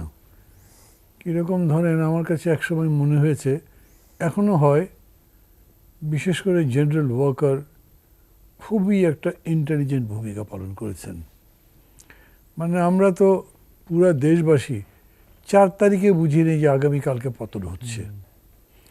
কীরকম একটা বিস্ময়কর ঘটনা ঘটলো, ওরা 6 তারিখে ঢাকা সিজের প্রোগ্রাম দিয়েছিল, হ্যাঁ, পরে রাতের বেলা এটা হঠাৎ করে একদিন সন্ধ্যার এগিয়ে আগে আনে। বললো না আগামীকালকে আসতে হবে। কারফিউ তো আছেই, তার মধ্যে রাত, এক রাতের মধ্যে শহরের মানে যারা দেশের অন্য জায়গা থেকে লোক আসবে কেমনি, কিন্তু এলো এবং ঘটনা ঘটেও গেল। আমার তখন মনে হয় যে মানে আমি অনেক কিছুই জানি না যা অনেকে জানে, সে এরকম এটাও হতে পারে। এই যে ট্রান্সফার অফ পাওয়ারের কথা বলছেন বা যাই বলছেন, 2-3টে পয়েন্ট আছে যেটা খুবই কাঁচা মনে হয়। ধরেন কেউ তো আজ পর্যন্ত প্রশ্ন তোলেনি, উনি প্রথম বলেছেন তার ছেলে, উনি তো পদত্যাগ করেনি। পরে আবার প্রধানমন্ত্রী বললেন জনতার এই চাপ উনি পদত্যাগ করেছেন। কিন্তু ধরেন পদত্যাগ করলে নিয়মটা তো আছে যে উনি পদত্যাগ করবেন, মিনিস্ট্রি অটোমেটিক্যালি। কে বললেন? প্রধানমন্ত্রী ছেলে বলেছে না, সজীবাদের জয়। প্রথম সজীবাদের জয় বললেন, তারপর প্রধানমন্ত্রী তো আর না, প্রধানমন্ত্রী ইন্ডিয়া থেকে বলেছেন যে মানে সাবেক, হ্যাঁ তখনকার প্রধানমন্ত্রী, তখন নিয়েই তো আলোচনা করছি, তিনি বললেন যে তিনি এই বিশেষ অবস্থায় পদত্যাগ করেছেন। উনি পদত্যাগ করলে সাথে সাথে ক্যাবিনেট ডিসলভ হয়ে যাবে, কিন্তু পার্লামেন্টের ব্যাপারটা কি হবে? আমাদের সাথে প্রথম যেদিন প্রেসিডেন্ট এবং প্রধান সেনাপতি বসলেন, সেদিন আমরা প্রশ্ন তুলেছিলাম স্ট্যাটাসটা কি, পার্লামেন্টের অবস্থা কি, parliament should be dissolved. Right. এটা প্রাইম মিনিস্টারের কিন্তু একটা রেকমেন্ডেশন থাকে এবং সেটা রিটার্ন থাকে, বিকজ কোনো একদিন কোর্টে কেউ প্রশ্ন করতে পারে যে অ্যাকচুয়ালি প্রধানমন্ত্রী রেজিগনেশন করেছেন, যে কি বলে রেজিগনেশন করেছেন, পার্লামেন্টের ব্যাপারে কি বলেছেন। এই জায়গাটা এখন আপনার কাছে গ্রে আছে, ঝাপসা আছে, আপনি বলতে পারেননি। এইটা যেহেতু ঝাপসা আছে, এই জন্য তার চলে যাওয়ার বিষয় নিয়েও এখন কিন্তু আস্তে আস্তে গুজব, স্পেকুলেশন, জল্পনা কল্পনার ডালপালা মেলতে শুরু করেছে। ভাই অবশ্য বললেন, করিম ভাই, যে এটা তাকে দেশের মধ্যে রাখা যেত না ইত্যাদি ইত্যাদি। হয়তো ঠিক, আবার আমার মনে হয় ধরেন নিয়ে যদি তাকে জেলখানার মধ্যে রেখে দিত, জেল ভেঙে কেউ তাকে কিছু করতো মনে হয় না আমার, অতখানি শক্তি এখন হয়নি। কিংবা Even এই যে ধরেন- মানে গুরুত্বপূর্ণ ব্যক্তিদের যে ক্যান্টনমেন্টে রাখা হলো, হ্যাঁ হ্যাঁ সেটাও করা যেত। হ্যাঁ, সে তো অন্যদের যদি রাখতে পারে তাহলে এদের, ওনাকেও তো রাখা যেত। এবং উনি যেরকম করে বলা হলো যে রাজি হচ্ছিলেন না, পরে তার বোনকে দিয়ে বোঝানো হলো, উনিই পারলেন না, তারপর ছেলেকে দিয়ে বোঝানো হলো, ছেলে বলল দেরি যদি করে আধা ঘন্টার মধ্যে কিন্তু ওরা সবাই এইখানে এসে যাবে। তো ওইখানে এসে যাওয়ার প্রোগ্রাম কিন্তু কেউ দেয়নি, কিন্তু এটা উনি বললেন। এইটার ভয়ে যে উনি মেবি একদম কী বলে একদম ছিন্ন বিচ্ছিন্ন টুকরো টুকরো হয়ে যেতে পারেন, ভয়ে তারপর উনি গেছেন। প্রথমে গেছেন কেউ বলছে ক্যান্টনমেন্টে, কেউ বলছে প্রেসিডেন্ট হাউসে। ক্যান্টনমেন্টের আরেকটা জায়গায় একটা মুজিব পোর্ট থেকে হেলিপোর্টের মতো আছে, সেখান থেকে উড়ে গেছেন। এই কোনো স্টোরির কিন্তু কোনো মানে ধরেন অথরিটির পক্ষ থেকে কোনো কিছু বলা হয়নি। সো লাইকওয়াইজ এই এতগুলো মানুষকে সেনাপ্রধান দায়িত্ব নিয়ে সেনানিবাসে জায়গা দেবেন কেন? উনি কি একাই করতে পারেন? ওনার কি মনে হয়নি যে এটা তাকে জবাবদিহি করতে হতে পারে? এমনকি ওই সেনানিবাসের মধ্যেই বিক্ষুব্ধ সেনারাও তো ওখানে তাকে আঘাত করতে পারতো, এটা হয়নি। ভাই এতগুলো কথা বলছি কেন জানেন? কিছু কিছু বিষয় এরকম থাকে যে হয়তো ইতিহাস কোনোদিনও সেটা উন্মোচিত করতে পারে না। এমনও তো হতে পারে যে শেখ হাসিনা পদত্যাগ করবেন, আগে শুনতাম তিনি তার সেফ এক্সিট নিয়ে চিন্তিত, maybe somebody has assured her safe exit. তো ওই সেফ এক্সিটের পার্ট এইটা। এনশিওর হওয়ার পর পদত্যাগ। হ্যাঁ, এরকম হতে পারে। পদত্যাগও হয়তো করেছেন কি করেনি জানি, কিন্তু চলে গেছেন শেষ পর্যন্ত। মানে ওই জায়গাটা গ্রেই আছে। আমি যা মানে ধরেন এতে অথরিটি যদি জেনারেল ওয়াকার কোনো দিন বলেন যে this is what has happened, আমি উইথ ইয়েতে বলছি যে এরকম হয়েছে, ওইটা আপনি নিতে পারবেন। কিংবা কোনোদিন শেখ হাসিনা যদি তার মেমোরিজ লেখেন বা তার বায়োগ্রাফি লেখেন, অটোবায়োগ্রাফি লেখেন, তার মধ্যে যদি বলেন, তখনই তো বোঝা যাবে। এখন তো বোঝার কোনো উপায় দেখছে না। কিন্তু এটা ঠিক, জেনারেল ওয়াকার দুটো কারণেই প্রশ্নবিদ্ধ হতে পারেন। কেন তিনি পতিত স্বৈরাচারের প্রধানমন্ত্রীকে ছেড়ে দিলেন, কেন তিনি এতগুলো লোককে এরকম করে শেল্টার দিলেন, কেন তিনি তাদের নাম প্রকাশ করলেন না। অসংখ্য ধন্যবাদ। ভিপি নূর। এটা নিয়ে আমি ইতিমধ্যেই বলেছি, আমরা বিশেষ করে দাবি জানাবো যে নামগুলো অতি দ্রুত প্রকাশ করা হোক। এবং আমি এই প্রসঙ্গে আরও দু একটি কথা বলতে চাই, যে ধরেন আমরা আওয়ামী লীগের আমলে দুদু ভাইরা গায়েবী মামলার শিকার হয়েছেন, সংশ্লিষ্টতা নাই, দেশের বাইরে আছেন, তারপরেও দেশে মামলা হয়েছে। তো এই সাবেক সরকারের পতনের পরে বিভিন্ন জায়গায় মামলা হচ্ছে, সেখানেও কিন্তু একই ধরনের কিছু ঘটনা ঘটছে, যে আপনার এজাহারগুলোর ধরন ওই আগের প্যাটার্নে। তো কাজে এটি কিন্তু এই সরকারের কাজকে প্রশ্নবিদ্ধ করবে। ধরেন সালমান এফ রহমানকে ঢাকা কলেজের সামনে ছাত্র হত্যার অভিযোগে অভিযুক্ত না করে তারা যেখানে ধরতে পারবে আপনার শেয়ার বাজার লুট করছে, ব্যাংক লুট করছে, ওই গ্রাউন্ডে কিন্তু স্পষ্ট মামলা দেওয়া যায়। কিংবা সাকিব আল হাসান আমাদের খেলোয়াড় হতে পারেন, তাকে আপনার জুয়ারি, তারপর অর্থ পাচার করেছেন, মানি লন্ডারিং ইনভলভ, জমি দখল করেছেন, এরকম কিছু রেকর্ড আছে। এই সুস্পষ্ট অভিযোগ কিন্তু মামলাগুলো দেওয়া যায়। তো এখন অনেক জায়গায় মামলা হচ্ছে, এমনকি আশ্চর্যজনক হচ্ছে কোনো কোনো মামলায় আমরা আন্দোলন করলাম, 18 তারিখ জেলে গেলাম। যে এই আন্দোলনটাকে যেমন অনেকে ছাত্র জনতার আন্দোলন একটা ন্যারেটিভ প্রতিষ্ঠা করে রাজনৈতিক দলগুলোকে আমি মনে করি এক্সক্লুড করতে চাচ্ছে, যে রাজনৈতিক দলগুলোর কোনো কন্ট্রিবিউশন নাই। এই আন্দোলনের ফর্মুলেশন থেকে শুরু করে গাইডেন্স, আমি এইটুকু বলতে পারি, আমার যতটুকু সংশ্লিষ্টতা না থাকলে তো 18 তারিখে আমাকে গ্রেপ্তার করতো না। হাসিনার পতন হচ্ছে 5 তারিখ, আমাকে কেন 18 তারিখ গ্রেপ্তার করলো? বিএনপির আমির খসরু মাহমুদ সাহেব, সিনিয়র যুগ্ম সাধারণ সম্পাদক রুহুল কবির রিজভী সাহেব থেকে শুরু করে উত্তর দক্ষিণের নেতারা একসাথে রিমান্ডে ছিলাম। এবং আমার মনে হয় যে বাংলাদেশের ইতিহাসে এরকম রিমান্ডে কারোর সাথে এই ধরনের বর্বর আচরণ করা হয়েছে, সিনিয়র রাজনীতিবিদ ঝুলাইয়া আপনার পায়ে টর্চার করার, এবং দিনের রুটিন 2-3 বার। এটা শুধু আমার সাথে না, আমি দেখেছি যে বিএনপির সিনিয়র নেতাদের সাথে একই কাজ হয়েছে। জামাতের সেক্রেটারি জেনারেল মুরব্বী মানুষ, তার সাথেও অনেক ধরনের জঘন্য আচরণ করা হয়েছে। তো এই যে রাজনৈতিক দলগুলোর কিন্তু ব্যানার ছাড়া কিন্তু ছাত্রদের পাশে সবসময় ছিল রাজনৈতিক দলের ছাত্র সংগঠন থেকে শুরু করে তাদেরকে গাইড দেওয়া, তাদেরকে কনফিডেন্স দেওয়ার জন্য রাজনৈতিক দলের টপ লিডাররা কিন্তু ছাত্র নেতৃবৃন্দ যারা ফোকাসে ছিলেন তাদের সাথে ওভার ফোনে কথা বলেছেন, আশ্বস্ত করেছেন এবং সব ধরনের সাপোর্ট দিয়েছেন।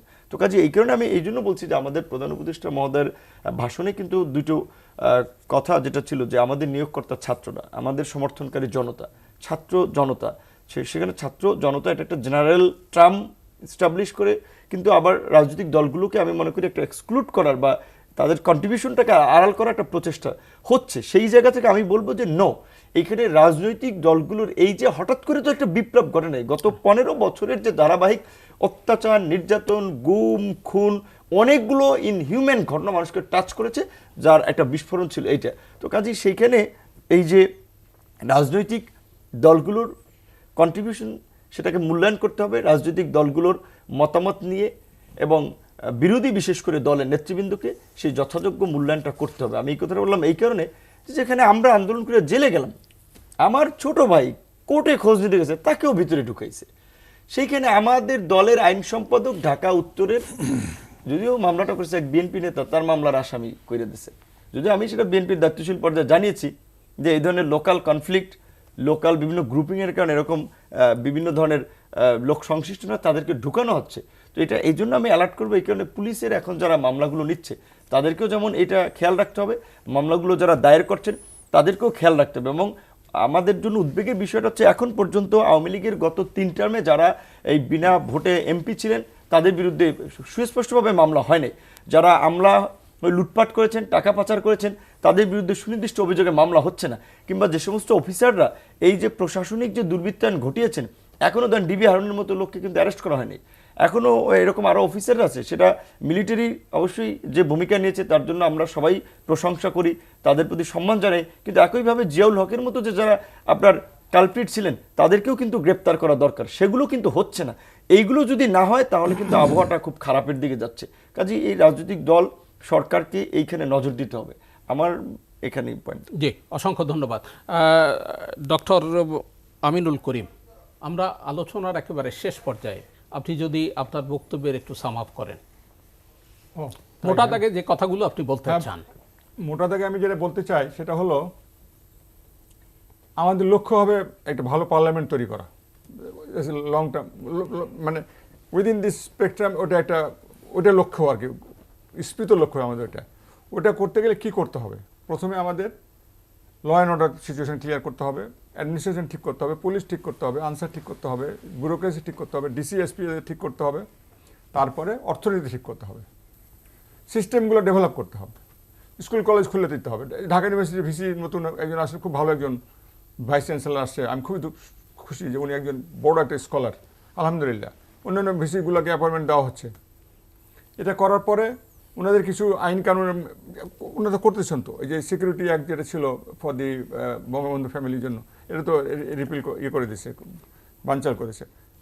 ওনারা বাতিল করে দিয়েছে, ওনারা করতেছেন, কিন্তু এটা স্লো যাচ্ছেন কেন জানি মনে হচ্ছে আর কি। এটা করতে একটা সময় দিতে হবে।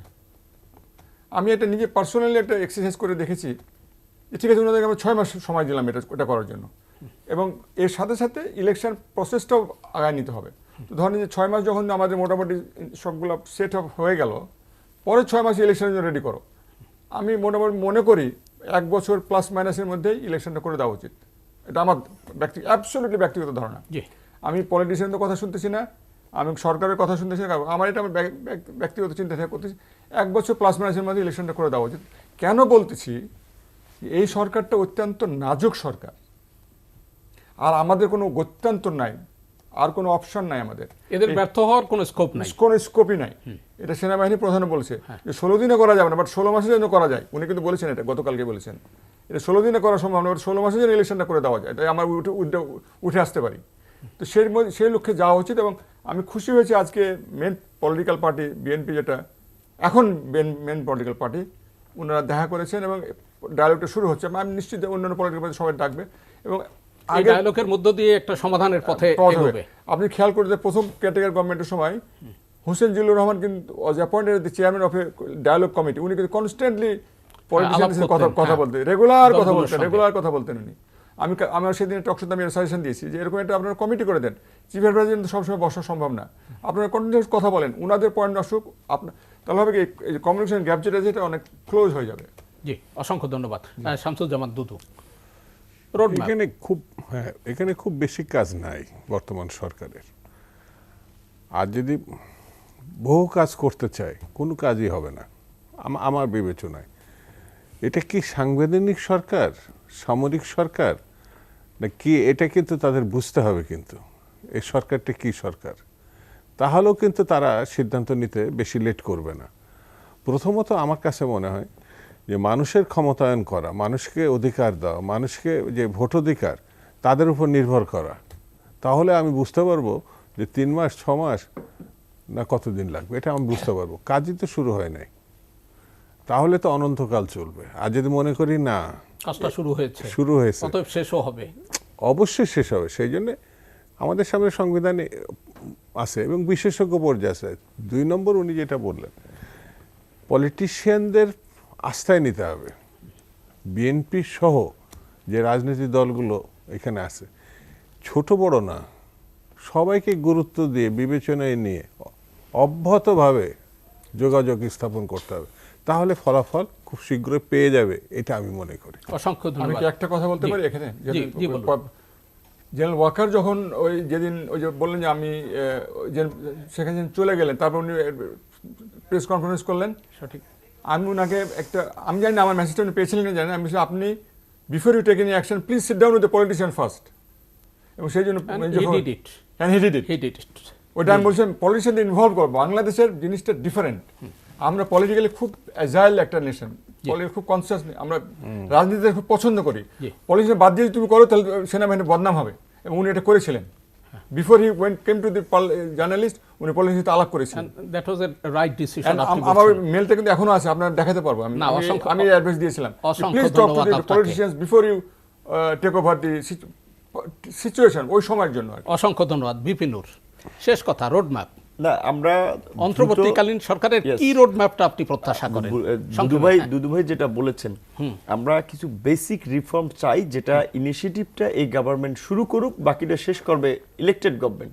যেরকম সেই গভর্নমেন্ট যাই করুক, সেটা কিন্তু একটা ইলেক্টেড পার্লামেন্ট দ্বারা রেটিফাই করতে হবে। এখন তারা অনেক ভালো ভালো সিদ্ধান্ত নিয়ে নিল, পরের গভর্নমেন্ট যদি সেটাতে একমত না হয়, তাহলে কিন্তু তার ওই সিদ্ধান্ত টিকবে না, বিকজ এখানে কোনো পার্লামেন্ট নাই কোনো ল পাস করার।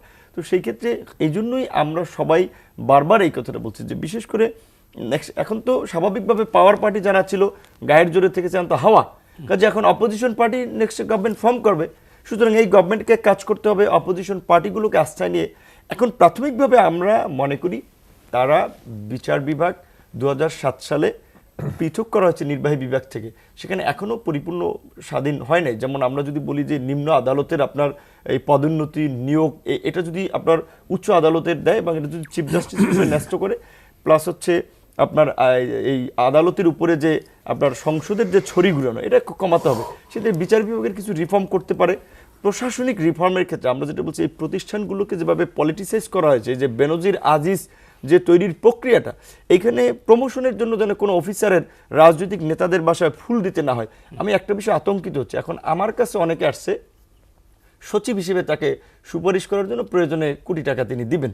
আমার কাছে অনেক আছে বিশ্ববিদ্যালয়ের ভাইস চ্যান্সেলর হওয়ার জন্য, তাকে সুপারিশ করার জন্য প্রয়োজনে তিনি 50-60 লাখ টাকা দেবেন। তাহলে এই যে আমার মতো ছোট মানুষের কাছে যদি এরকম কোটি টাকা নিয়ে দেন দরবার আসে, নিশ্চয়ই আরও সিনিয়র পলিটিশিয়ানদের জন্য শত শত হাজার কোটি টাকার অফার নিয়ে যাচ্ছে। তাহলে এই লোকগুলো যদি কোনোভাবে ফাঁক ফোকর দিয়ে আবার ঢুকে যায়, তাহলে তো সিস্টেমের পরিবর্তন হবে না। তাহলে এই যে প্রশাসনের রিফর্মের জন্য সৎ সাহসী অফিসারদেরকে প্রমোটেড করতে হবে, একই সাথে নিউ রিক্রুটমেন্ট প্রয়োজন। আমরা যেটা বলেছি, এই যে গণ অভ্যুত্থানে ছাত্রদের যে তেজ এবং ছাত্রদের যে প্রতিবাদী চেতনা, যে বিপ্লবী চেতনা, তার সামনে একজন সহপাঠী মারা যাচ্ছে, তিনি তাকে অ্যাম্বুলেন্সে তুলে দিয়ে আবার তিনি ডিফেন্সে নেমে গেছেন। তো আমি মনে করি এখনকার এই তরুণদেরকে বেছে বেছে তাদের মধ্যে থেকে পুলিশ কিংবা অন্যান্য বাহিনী যেখানে ভ্যাকেন্সি আছে, তা অতি দ্রুত একটা রিক্রুটমেন্ট করা দরকার।